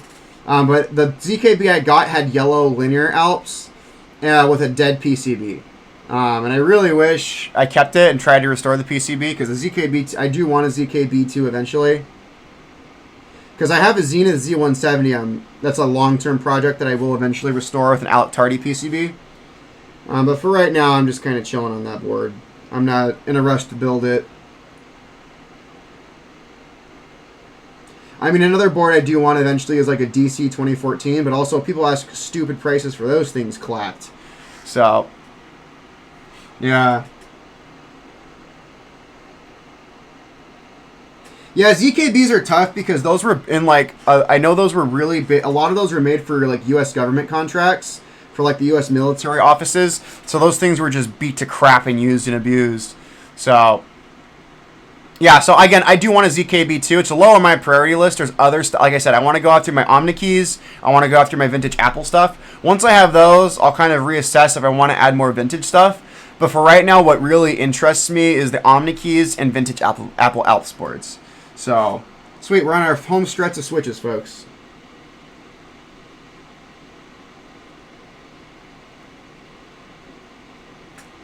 So,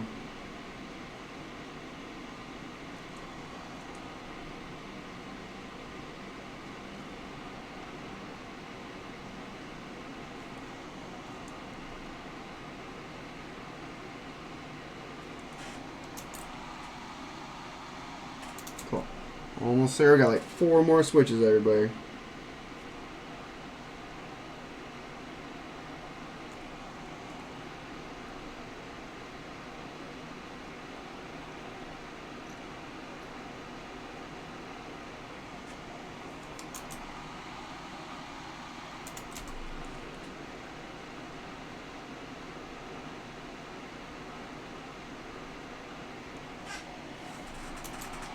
Two more switches, and then we're almost there.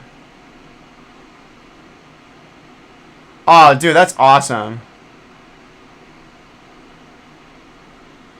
Nice. That's super sick. I mean, it's also nice to sell vintage boards and make some money off of them. Like, I'll show you this board. Blue Keeps sent me this in. I'm probably going to extract the pine whites out of it because the pine whites are just really useful for me, and probably put, like, I don't know, like blacks in it or something. And then I'll probably just sell this board or do a giveaway with this board, so... It's in really good condition, too. So, I'll hold on to it for a little while and tinker with it and see what I got to do to it. And then we'll restore it. Last switch. Awesome. Alright, let's turn my vent off. Let's clean my soldering tip off. Alright, cool. I'm going to turn the soldering iron off for right now. Oh, dude, I would love a Ping Master. I mean, like an OG Ping Master, not the Keycap set. Because those things are sick. Alright, here we go. We got our full switch assembly installed. And that thing looks so good, everybody. Look at this. Look at this beauty, everybody. Look at those beauties. The greatest Alps switch ever. And I think, honestly, in my personal opinion, the greatest keyboard switch ever. That is just so good looking. Yeah, I love it. So, alright, so before we kind of start doing keycaps and stabs, I want to figure out... Yeah, I love this.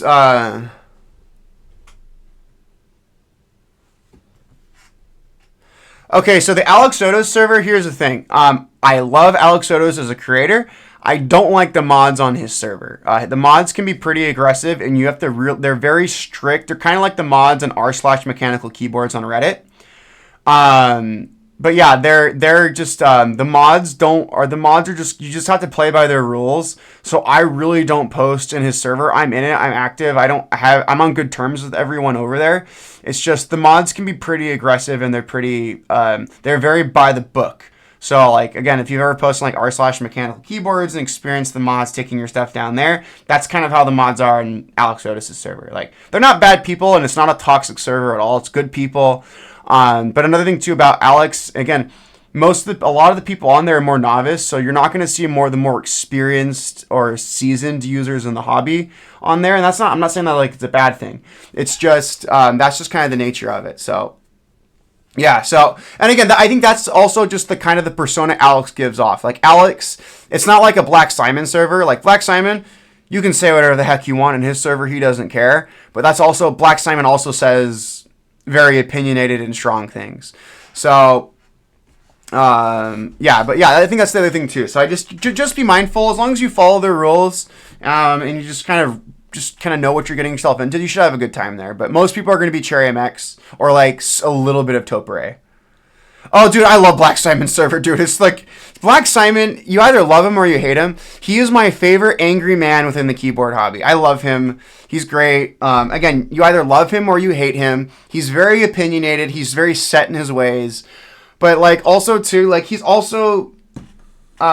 could he give his feedback in a more constructive way? Yeah, I absolutely think. But, like, that's his style. I think everyone kind of knows what they're getting themselves into with Black Simon. You're getting a very angry and a very opinionated man. And that's why we love him or hate him for that. So, all right, folks, I'm going to get the cable for this board, and we're going to plug it in. And just clean up the cable, too. Oh, God damn it. How'd that get on there? Well, it's okay. All right, so this cable, we got to use an adapter. So we're going to, yeah, so we have a DIN. So this is an AT board, so we're going to convert it. Oh yeah, you better know, like, that's the thing, you better be experienced in your knowledge with Black Simon's server. Like, so yeah, you better know your stuff. Like, it's not a community for someone who's novice or new to the hobby. They will definitely shoot you down if you don't know your stuff. That's just kind of how they are. Okay, so we got some lights. I think we got some registering. Yeah, and then also, too, with Black Simon, I think the other thing with him, too, sometimes he also is the kind of person who isn't afraid to say certain things in the hobby that need to be said. Like, if there's something explicitly wrong with a project, or someone's doing something blatantly wrong in the project, Black Simon is one of those people who will make his voice known.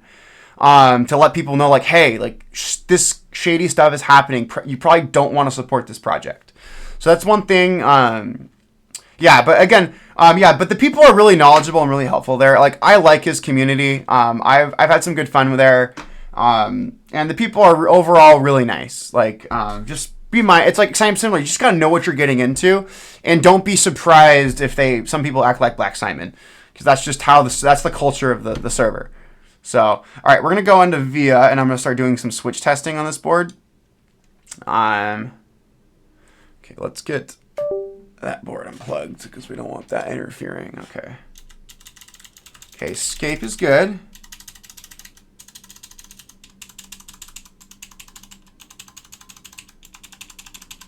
We're just testing all of our switches, and if we have good registering so far, so good on our number row. Backspace is good. Let's go over here. We're just getting some good testing and registering of our keys. So far, so good. These were in very, very good condition. So I don't think we should. And before I tore this board down, all the switches worked. But I always just do it as a rule of thumb of testing the switches. Maybe something in the switch plate came loose. So far, so good. So we're just kind of testing everything as we kind of go. So far, VIA, come back. So we're going good so far. All right. Oh my God, these blue Alps sound so freaking good.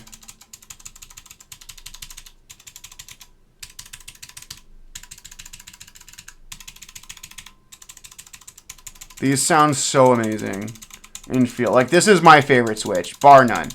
Like, across Taupe Rate, Cherry MX, Alps, blue Alps are my all-time favorite switch. Like, it's not even a competition.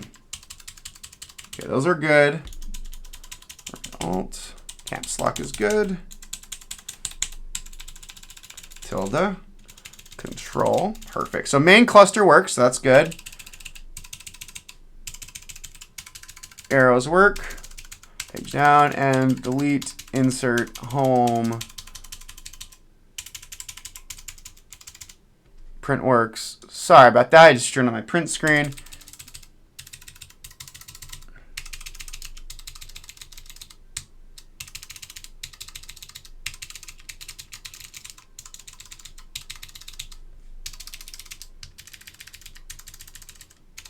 Yeah, I've just learned to thoroughly test everything. Num lock light works, so that's good. I want to go to my caps lock really quick. Num lock, caps lock, and then scroll lock. So all my lock lights work, so that's good.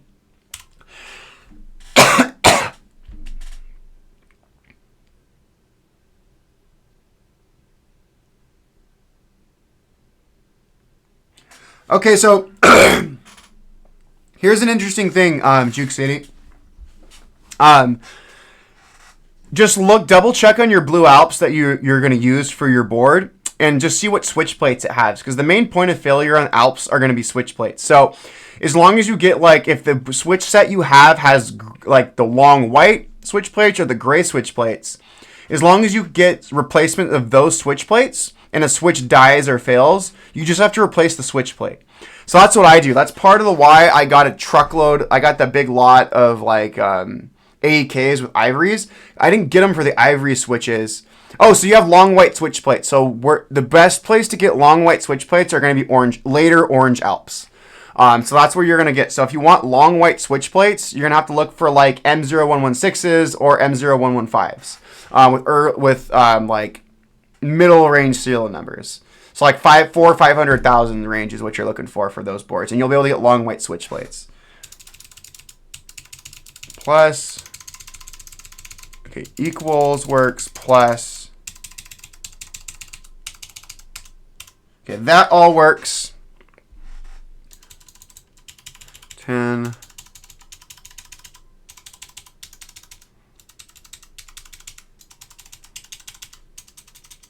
All right, we are money, everybody.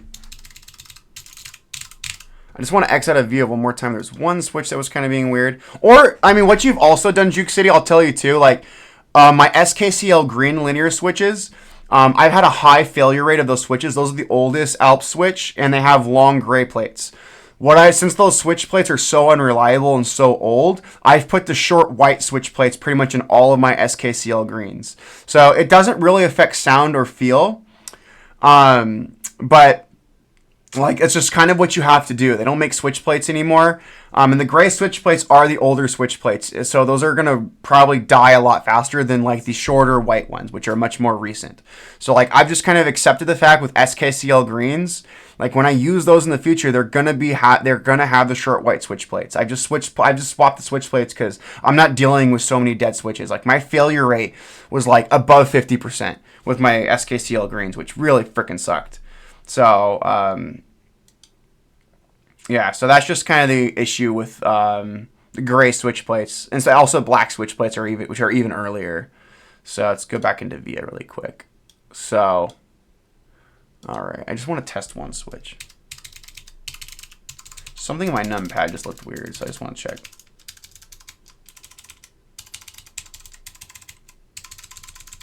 Plus equals.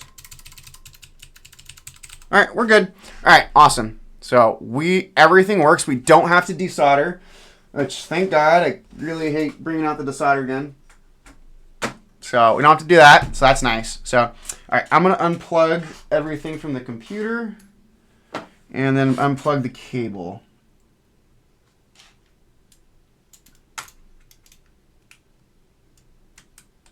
Cool. There we go.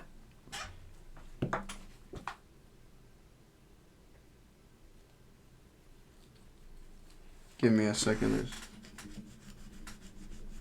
some crap on this cable I thought I got off. So,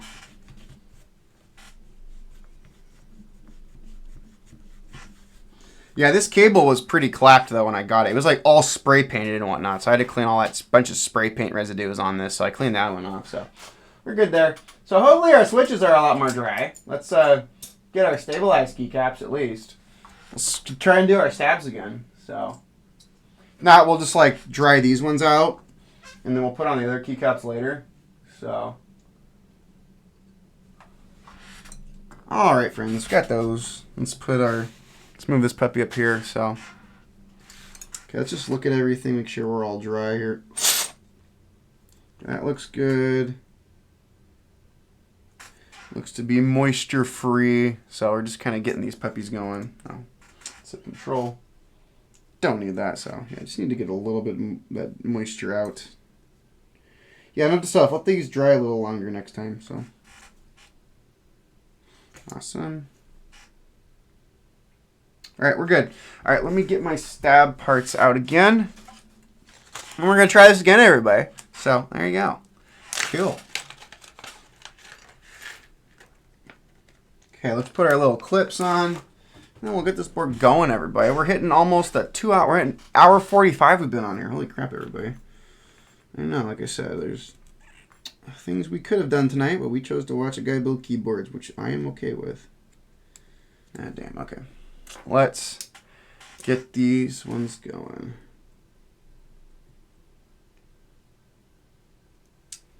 All right.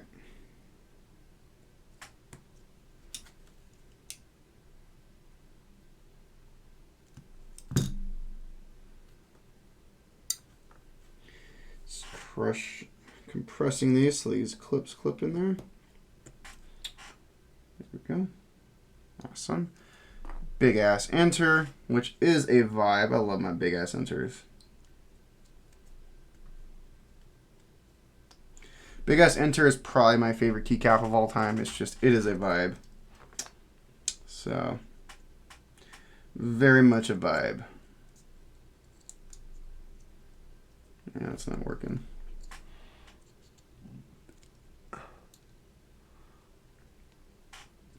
Oh, I know. Oh, dude, I hate the big ass enters that use the little wire right here. That sucks. I mean, I have a build. I mean, I joke with blue cubes a lot. I hate co-star stabilizers. I like standard Alps pattern stabilizers. So if I can avoid co-stars, I absolutely will. I avoid co-star stabs like the plague. So.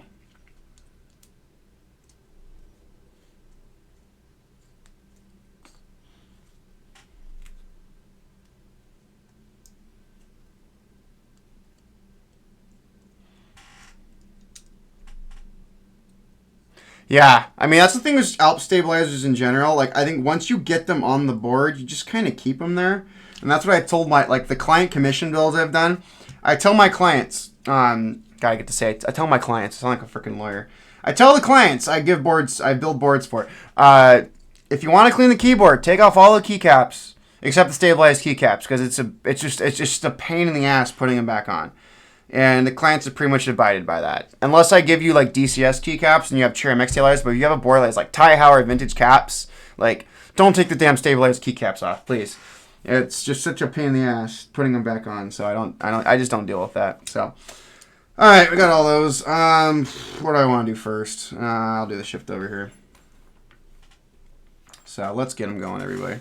Cool. All right, let's get our shift. Let's get my 2.5G0 out. Cool, where's my little brushy? There you go. Cool, I am very glad I don't have to do tearing switches apart today, which is going to be really nice. That's a nice surprise, to be completely honest, folks. Oh yeah, dude. When I got into Alps, it took me like a couple nights just like fiddling with different Alps stabilizers to figure out how the hell they worked. Because again, I was a Cherry MX guy before really embracing Alps. So like trying to figure out how the hell these stabilizers work, it was very frustrating. But about Alps stabilizers, once you figure them out, I think they're a way simpler design and I think way more elegant than Cherry MX. And I prefer working with Alps stabilizers now. So, yeah. Once you get the hang of them, they're so easy to work with. But yeah, they are not as easy to take on and off like Cherry MX. So I do give the win to Cherry MX for just ease of like removal. But I think these are just a better stabilizer design overall.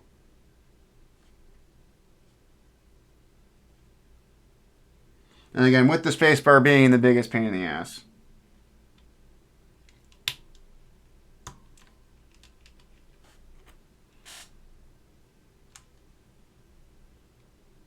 But yeah.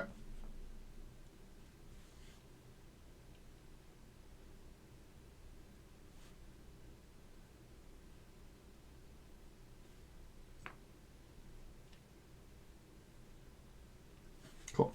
All right, got that in. Just doing the clips under here, and then we'll get this one in.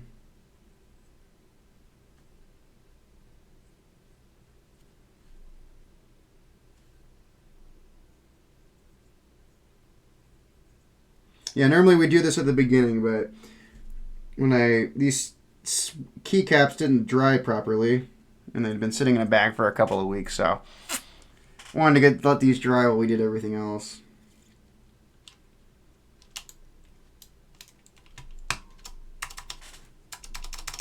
All right. Oh, so good. Blue Alps. So freaking good. Oh, sorry guys.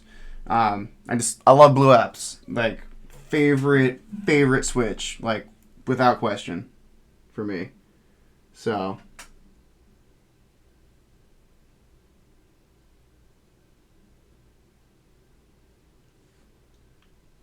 okay, we're gonna do our backspace next, so we can do some BS.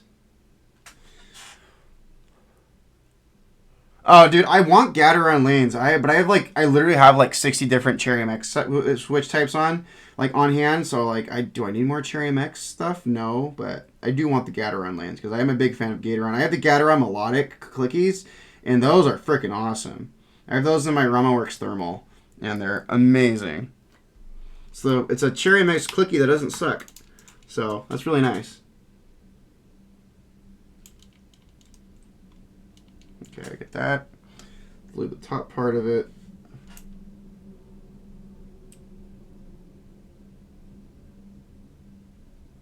Cool.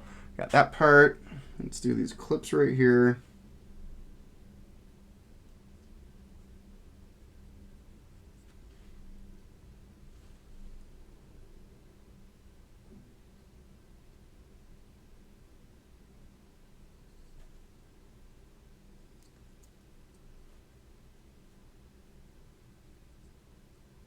All right. Let's get this one in.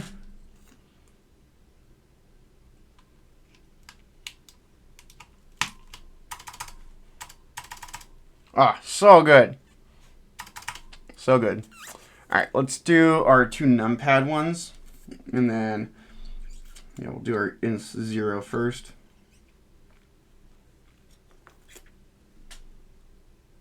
Yeah, we're getting there, folks. Then we'll do final case assembly, and then we'll install the main keycaps last.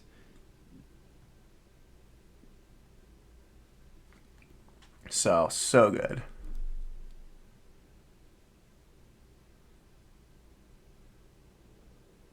Oh, nice. So, I do want, Cherry MX definitely prefer the tactiles. Like, linears are fun. Like, I do have a lot of linear, Cherry MX stuff. But like something with tactiles and Cherry MX side, I think they're really good. Like especially like Gateron Type R's or Gateron Grayish, like Gateron Root Beer floats. Like I'm a big Gateron fan. I have a ton of Gateron switches in my switch library. So like definitely a fan of tactiles on the Cherry MX side. Like they're really good switches, and some of my favorite Cherry MX builds have tactiles, particularly Gateron tactiles. So really, really good stuff. So we're just getting this number pad lubed up.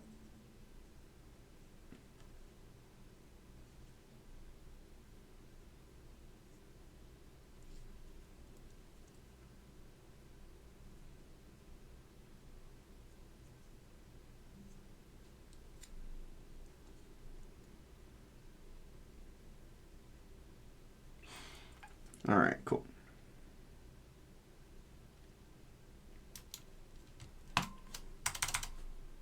Cool. Awesome. Got that one. Oh, so good. So good. Choice. Yeah, I always do my easy keys first, because the big ass enter and the space bar, they're kind of a pain in the ass. So once we get this enter on the numpad, then we'll do our big ass enter.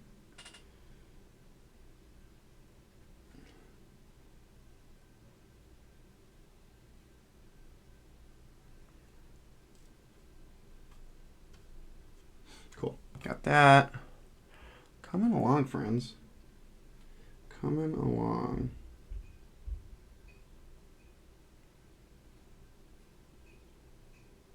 Cool. Let's get this one in.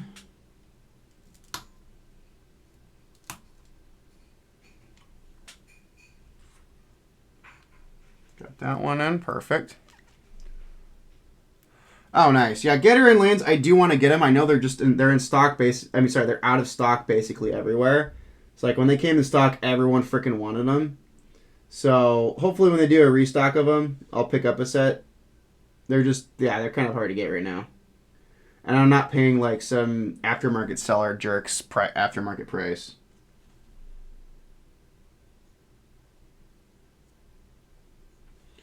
Cool.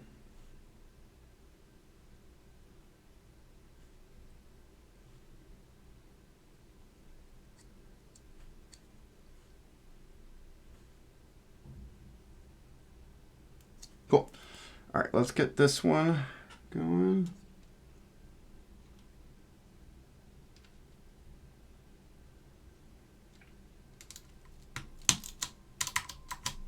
Cool. Let's just wipe this one off really quick.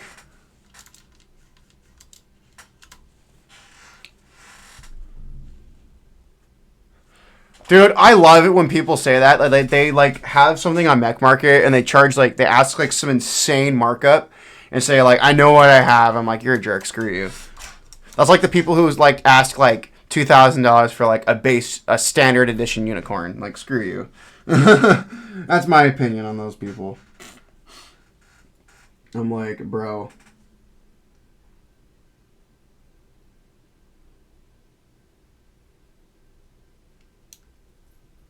Okay, we're doing the big ass enter next.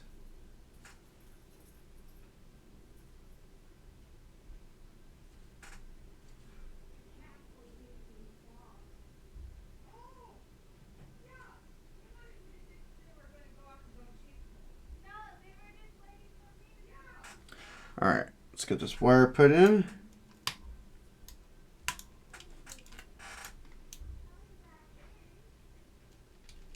Cool. Got that one in.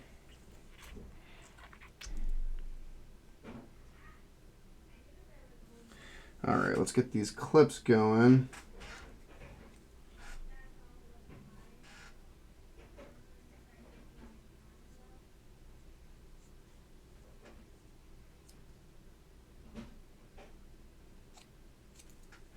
Cool.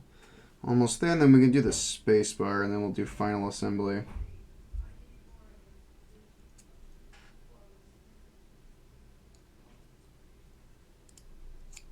All right, cool.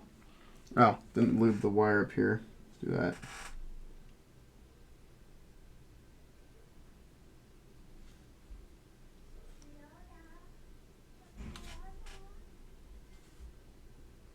Cool.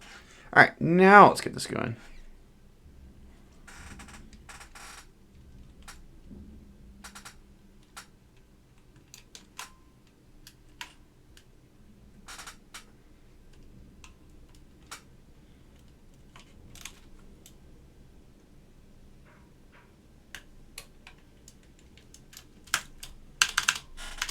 Cool, got it. All right, big ass enter is dialed in.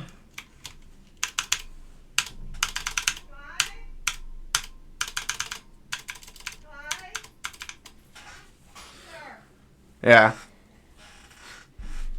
Cool. All right, last one, folks. Just doing our space bar.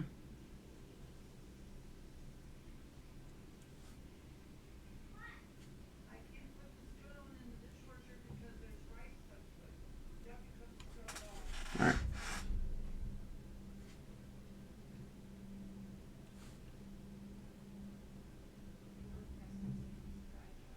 Cool.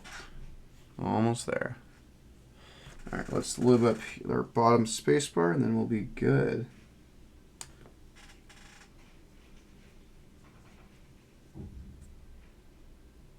Cool.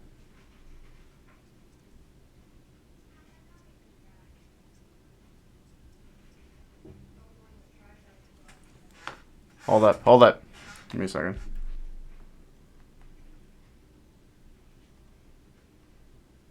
Give me a second. Let me send the text.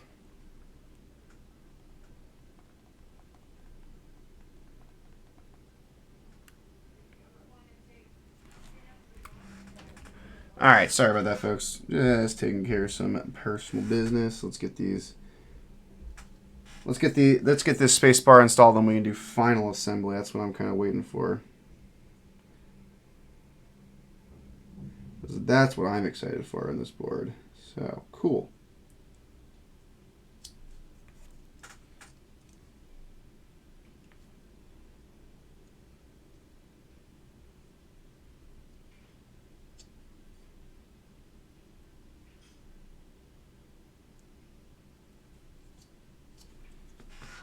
All right, cool. Got that. Let's do these part here.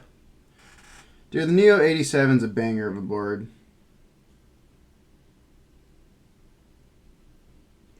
All right, let's get it going. All right, let's get these clipped in.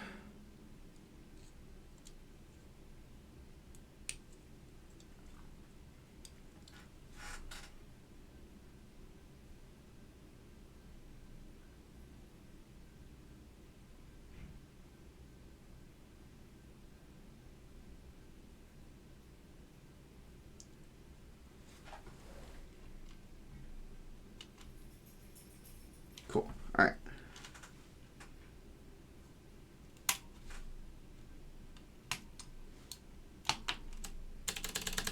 Oh, got it.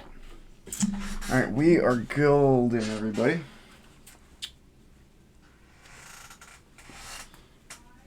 Awesome. Let's put this away.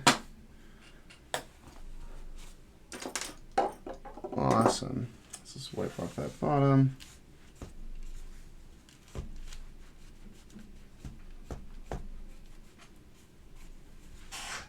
Cool. All right, folks. There we go. We have all of our stabilized keycaps on here.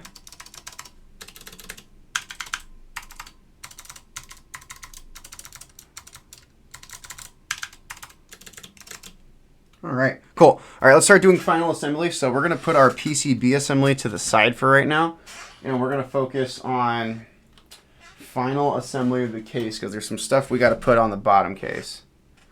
So let me just grab some stuff we're going to put on. There we go. Let's grab this cable too because we're going to need that. Let's put this away.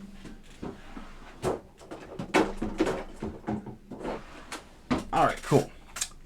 Here is our bottom case. Let's grab our other goodies here, kind of dump them out here, figure out what we gotta do. All right, so got our dip switch. We got a bunch of different screws we gotta figure out what we gotta do with.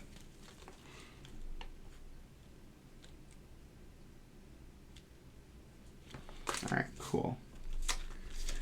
All right, let's figure it out. I think those are...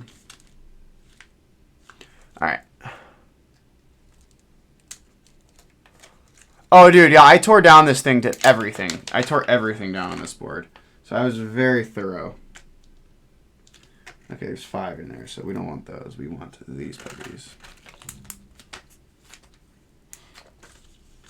We want these screws. And then we also want this. Yeah, these are our broken keycaps. We're gonna have to figure something. Yeah, I tore the whole thing down. So we were very thorough on what we wanted to do with this board. So let's see. Are we XT or AT? Figure it out.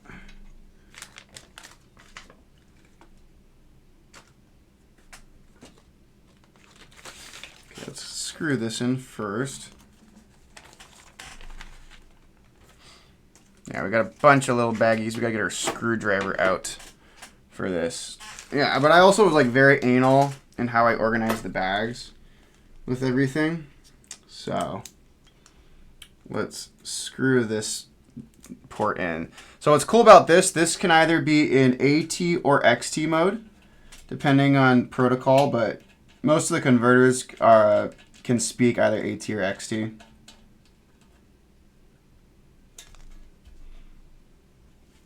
So that's really nice. So we're just gonna get this converter on. So this is one of the switches that we gotta do.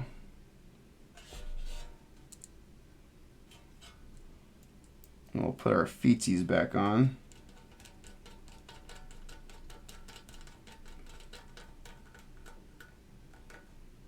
So then that switch just allows you to go back and forth, so that's nice. Okay, now we're gonna put our little adjustable feet on this puppy. So these are really nice. So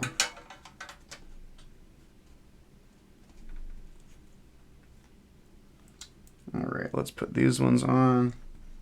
Yeah, no, I'm very thorough with my restorations, for sure.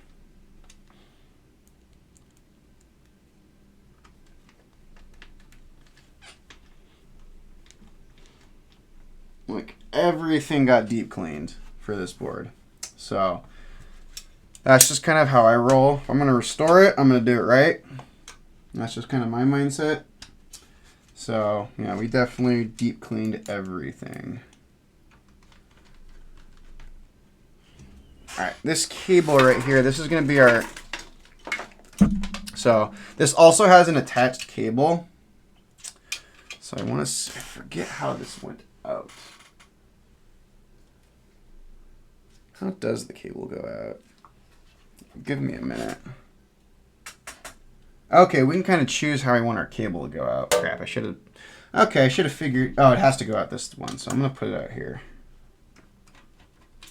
Alright, I gotta pull this off because the cable has to go through here. So.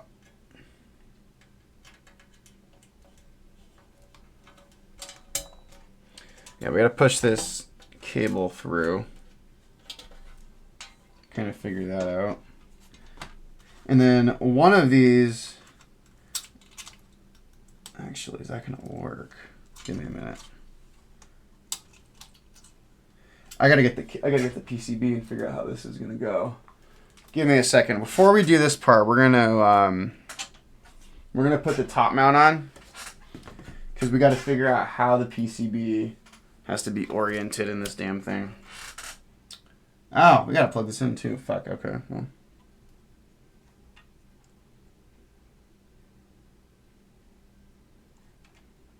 Okay.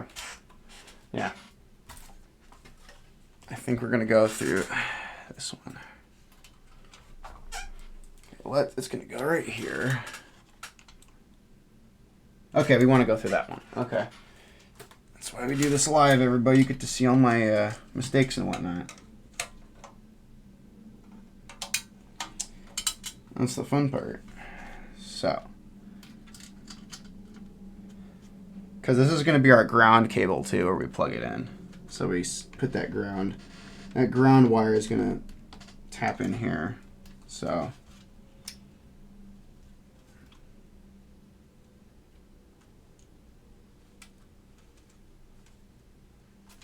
So let's get our ground.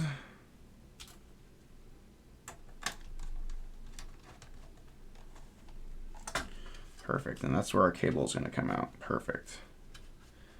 All right, we're going to leave our cable there. This is also going to plug in. This is going to allow us to switch protocols.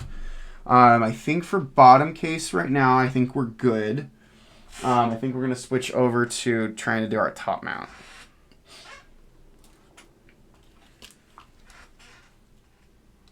Let me see how we're going to do this. So I got to figure out which of these are my top mounts.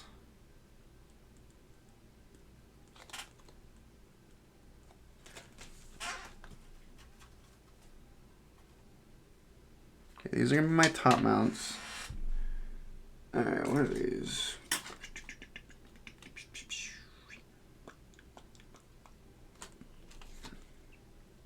Figure it out. Okay, let's plug this in first. Actually, I'll do that live. Actually, I kind of have to have this plugged in. Okay. We're just going to wing it, everybody, and just make it work. Yeah.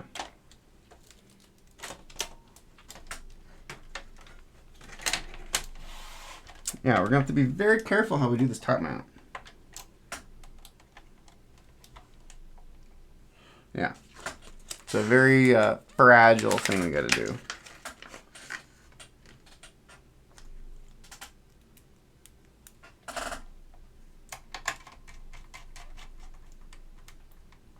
Yeah, I do love that this board is top mount.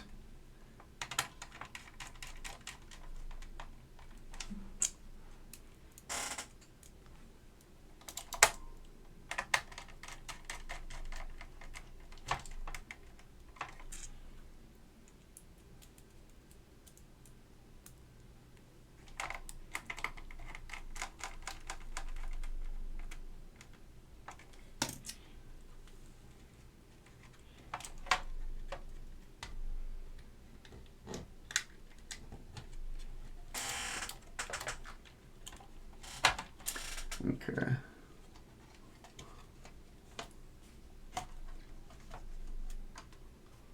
Just gotta get it going. There we go. Oh, look at that, everybody. And then I also have this, which is a little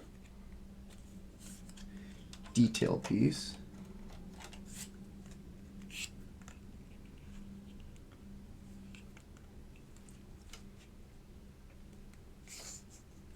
Wait a minute, let me just dust this off.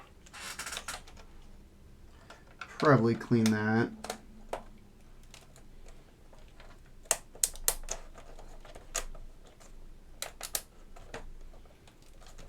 Give me a minute.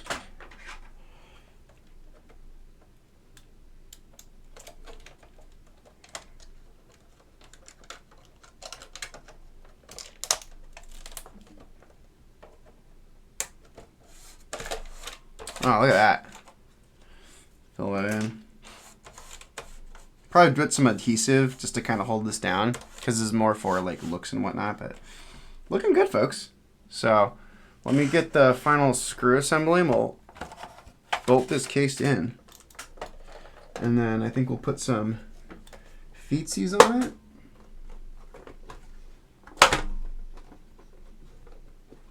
And then I think we're good.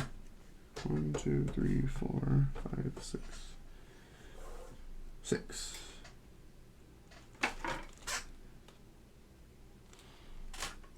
Don't know what those are, but let's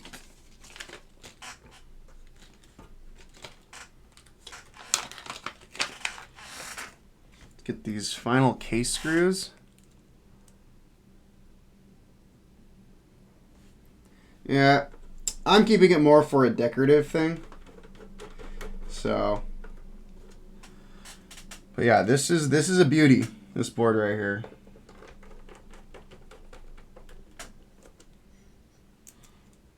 So, and then I'll grab one other thing we're gonna do to the bottom, because I don't have the original rubber feet and I don't want this sliding around, so we're gonna put some modern rubber feet on this puppy.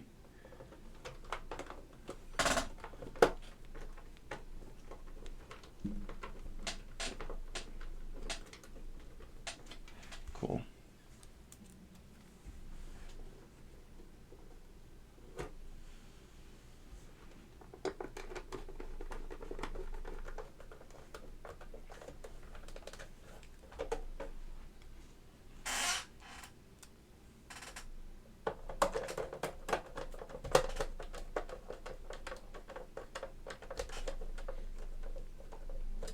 Cool. All right. So I think let me go grab some rubber feet. It's in my other box up here in my closet.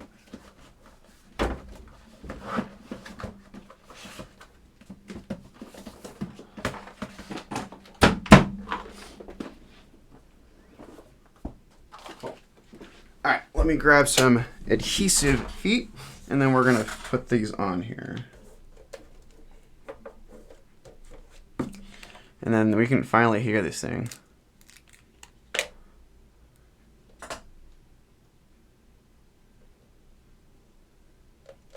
All right, here's that one.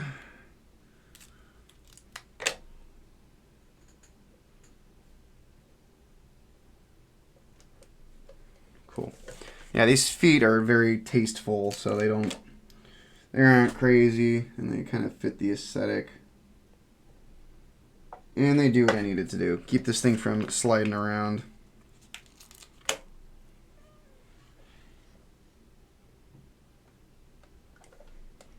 Cool.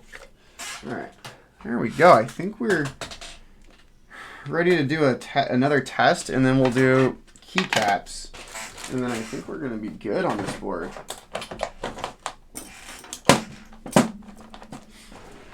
So let's flip her around.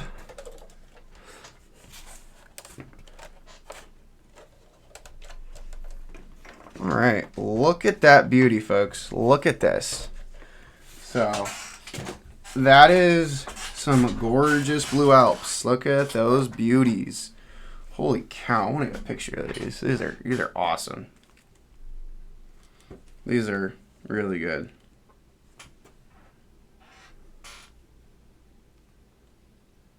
Yeah, I'm getting a picture of these. These are awesome. That is, oh, beautiful.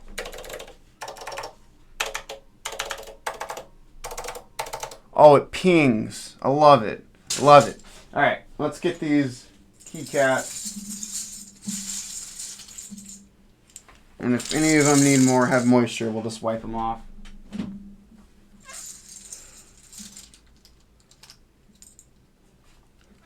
Dude, I need a full backspace, no matter what. I hate 1U backspaces. My freaking IBM set, I want a 2U backspace for this IBM 5140 set, but those things are so damn expensive. So before we do these, I want to do one last test. Now that we have it properly built, I want to test it before we do keycaps. Okay, let's see what we got.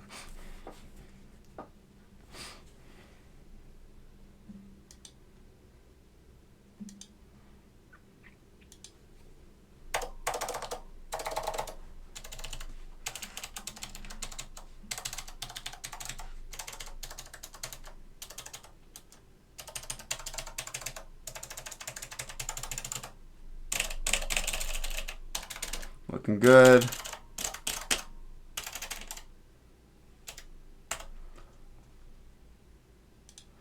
Sorry about that. We're just testing everything.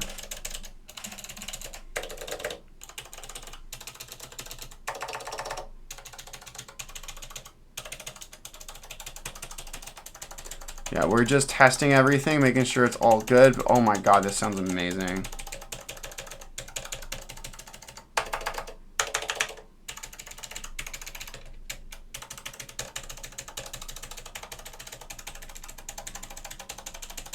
Just retesting everything, making sure it looks all good.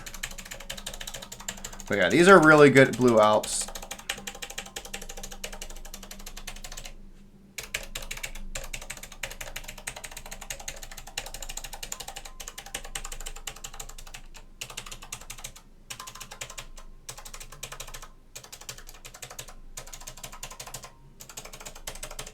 Cool.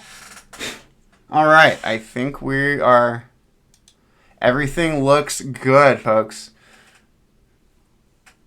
Oh yeah, dude, this gold badge is beautiful. So let's start putting on keycaps and we'll start going from there. So, all right. Just making sure all the moisture is out and then we'll start putting them on. I'm gonna start doing my big keycaps first.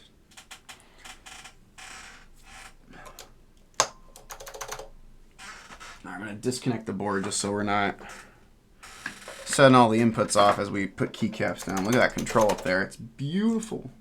Escape goes right here. Let's do our... I actually have to look at my layout for this board because it's... Let me pull up my picture of this board. All right, where are you?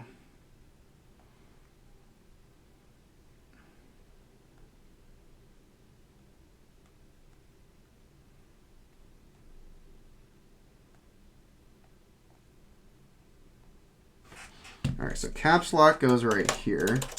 That's gonna be fun getting used to that. Control is right here. Tilde is right there. God, that's gonna be fun. Dude, I hope you get it, my man. It should be a real, that's a sick board you're eyeing. And I mean, I can't think of a better user to get that board. That'd be so sick if you got it. Okay, F12 is up here.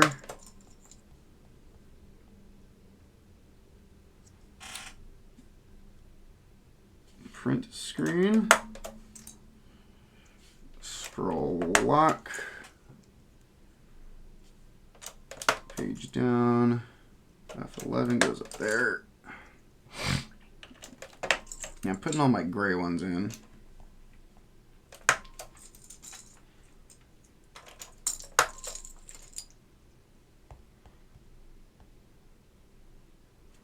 Okay, plus goes right here.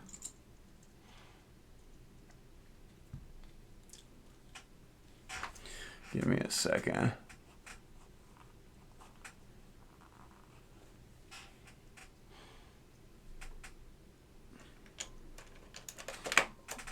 Cool, it's coming along.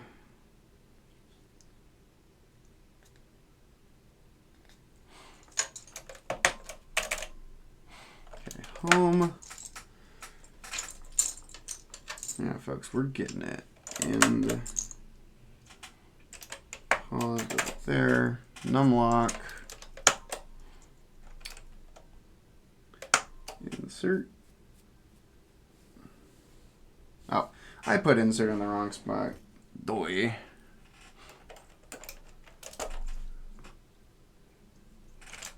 Insert goes right there. My equals goes right here. So we got that split numpad right there. Page up. This is so sick.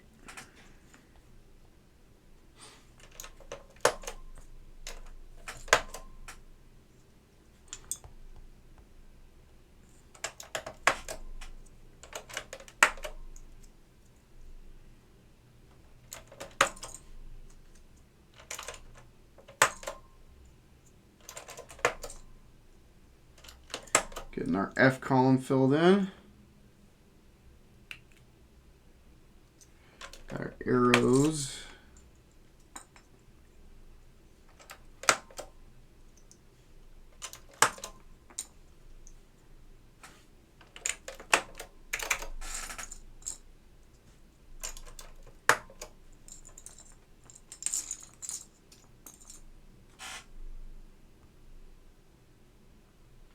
All right, I think we're good for right now.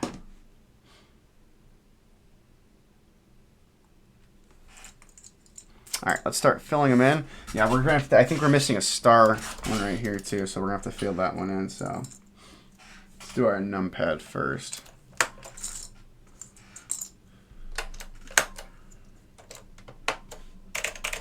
Oh my God, it's gonna be like 1, 2, 3, 4, 5, 6, 7, 3, G.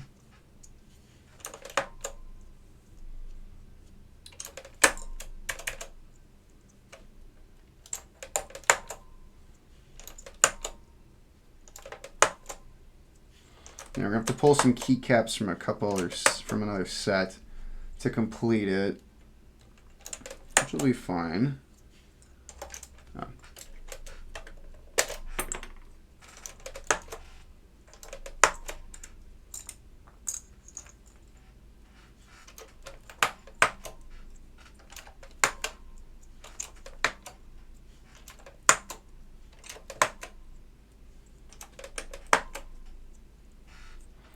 Okay, coming along. Looking fantastic.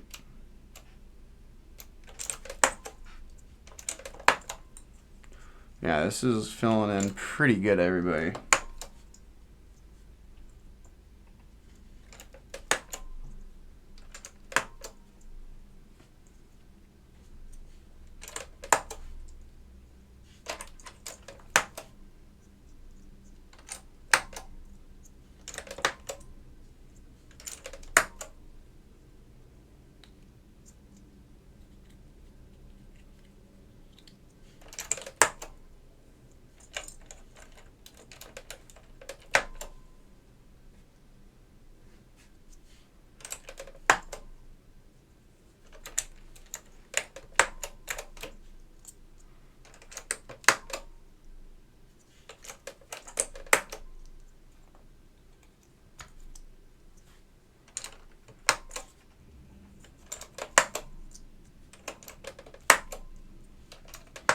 Coming along, folks.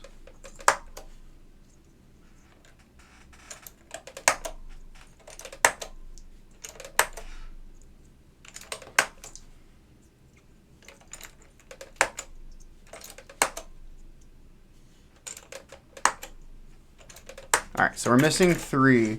So these 2, this one was missing, so we're gonna pull that out of a number pad. Okay, I have a bunch of FK2001s. These are some spare keycaps from FK2001. So I'll pull the number pad out of here. The star key. And you can't even tell the difference, so that's good. So, got that. Now we need an S and a P. So I gotta see what keycap set kind of lines up color-wise with this, because I don't want something too off.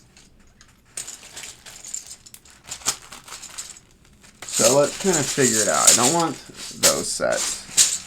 Let's kind of figure. I got 4 sets I can kind of choose from. Oh, I got an OmniKey. I don't want to pull from the OmniKey. This other one. Save that one. I want to use that set. So I have 3 sets.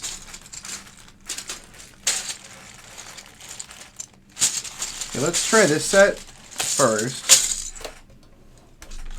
So let's look at this set and see if the O or the P match. Okay, let's find. Let's look at the P.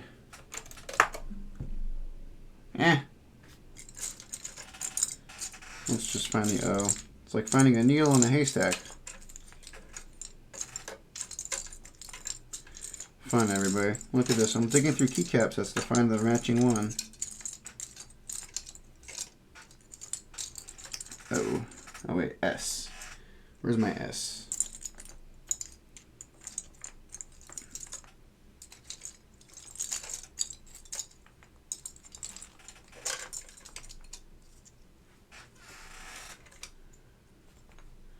Okay, S. Looking for an S. Yeah, where's my S? Let's find it, folks. So we're almost there. Looking through. Where's my S? Am I really that blind? Bro.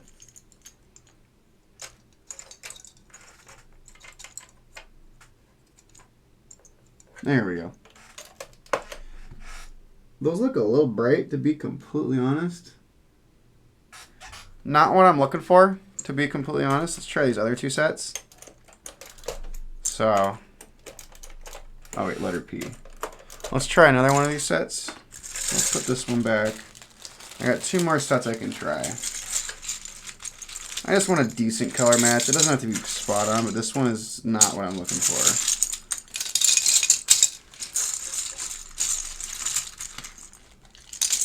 So let's figure it out.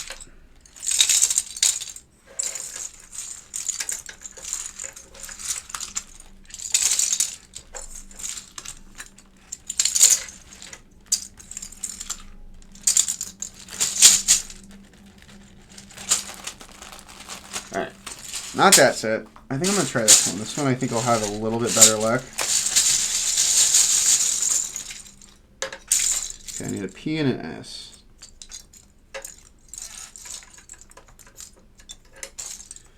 Okay.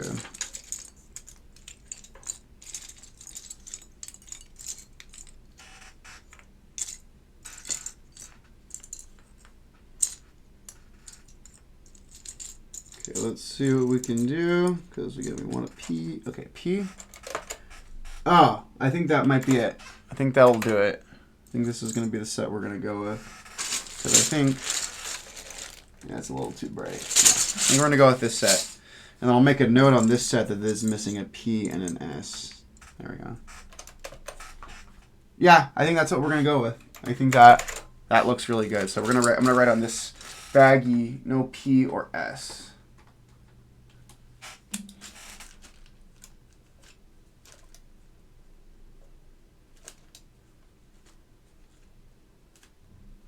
Cool. All right. All right, friends. I think we're going to go with that. And we're going to clean up a little bit.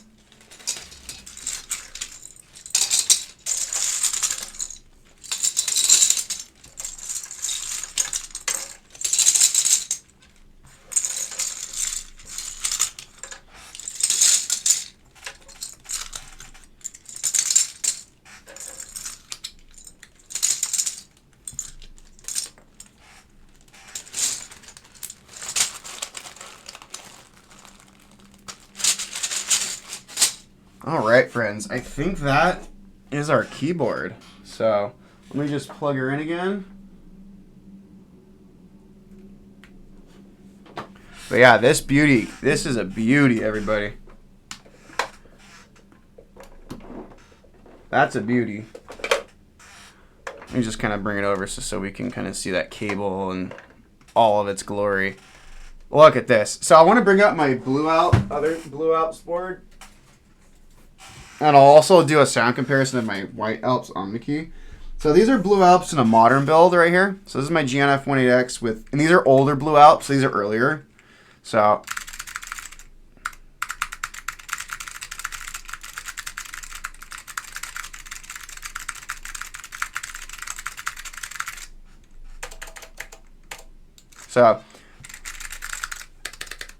that's Blue Alps in a modern board. So I'll put the F18X, and now let's do a proper vintage board with Blue Alps.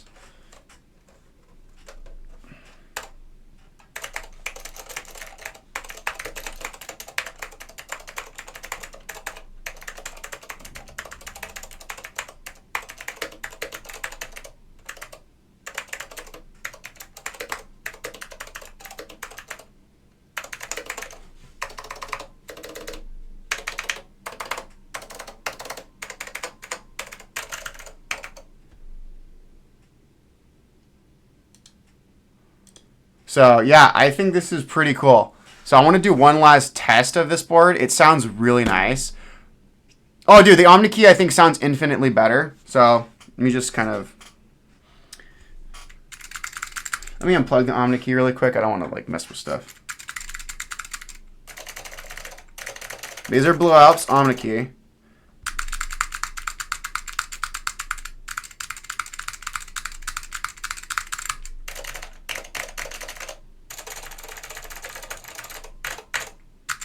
Yeah. Now let's bring out the White Alps OmniKey. So we have the OmniKey Ultra, which look at this big chunker. Let me move my IBM board. So we have this, and it barely fits on screen because it's so big. Look at it. Oh my God! Look at these two OmniKeys. So we have the OmniKey Ultra, and we have the OmniKey 102 Gold label. So these are White Alps.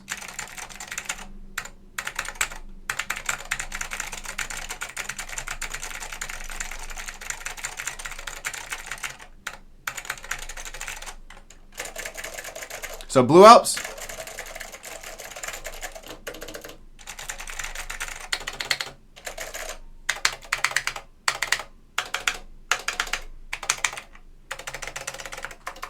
Blue Alps, White Alps.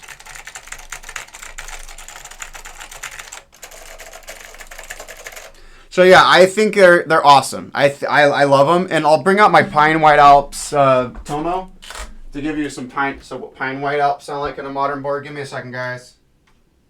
So I think that's pretty good. So here's my TGR Tomo with Pine White Alps. So let me just move the OmniKey Ultra to my lap, and you can kind of see what Pine White sound like in a modern board.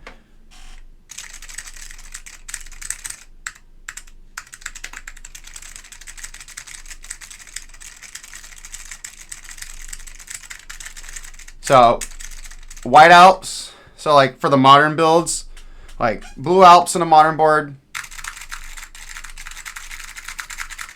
White Alps in a modern board. It's really not that noticeable, really.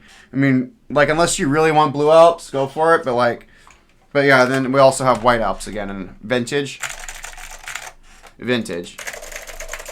So I want to do one last test for the OmniKey really quick, and then I think we'll be good to get off. I just want to double check everything works okay, and then we'll get everything going. So let's just open up VO one last time. And also, I'm not retrobrighting these puppies because, yeah, I like my vintage aesthetic. So.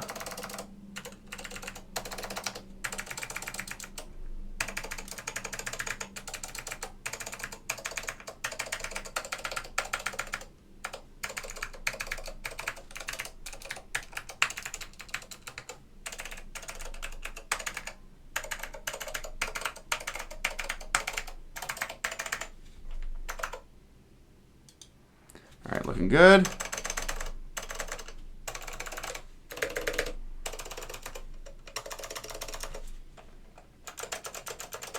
Oh yeah. Well, I'm kind of a psychopath. My first Alps build was a blue Alps build. My Gion F18X was like my first proper modern Alps build, and it was, yeah. I went balls to the wall for my first proper Alps build.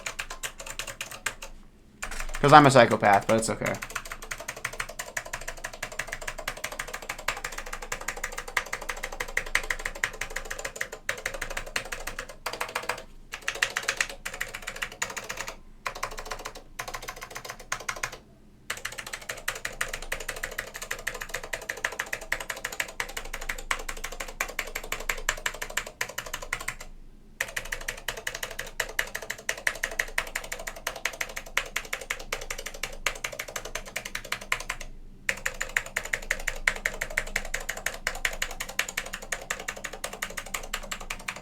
Cool. Oh my god, it sounds so good. Oh my god.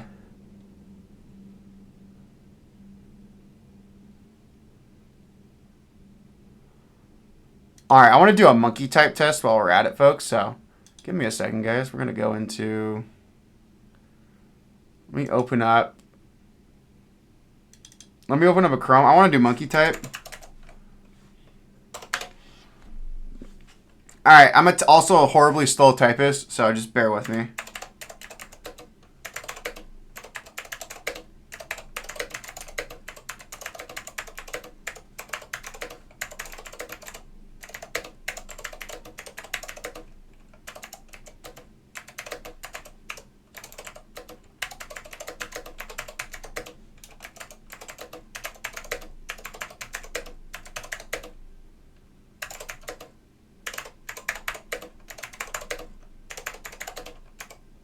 Yeah, 48 words a minute, guys. I'm terrible, but yeah, that sounds really good. Let me get back into OBS. Yeah, that sounds amazing, folks. So yeah, this is amazing. I'm gonna unplug it just so I can do one last little ASMR on this. Yeah, Blue Alps, still my favorite, and I'm very happy to have one of these beautiful, beautiful, beautiful boards.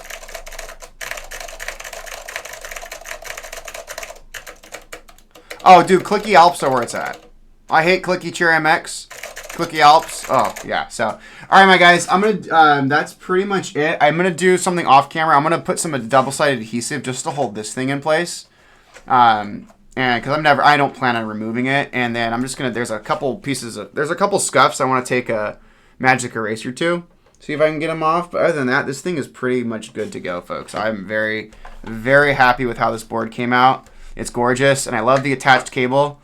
Like, look at that. That is a chunk. That is a chunky cable, and I'm very, very happy with this board. So, yeah, folks. Yeah, K4. I can't wait for you to get your Alps goodies, dude. Definitely send me a picture when you get your goodies in, man. And again, I really am excited to see your reaction to them, and also I want to see what crazy stuff you built with them, man. So it's gonna be amazing. So yeah, dude, your Zenith with Blue Alps is gonna sound amazing.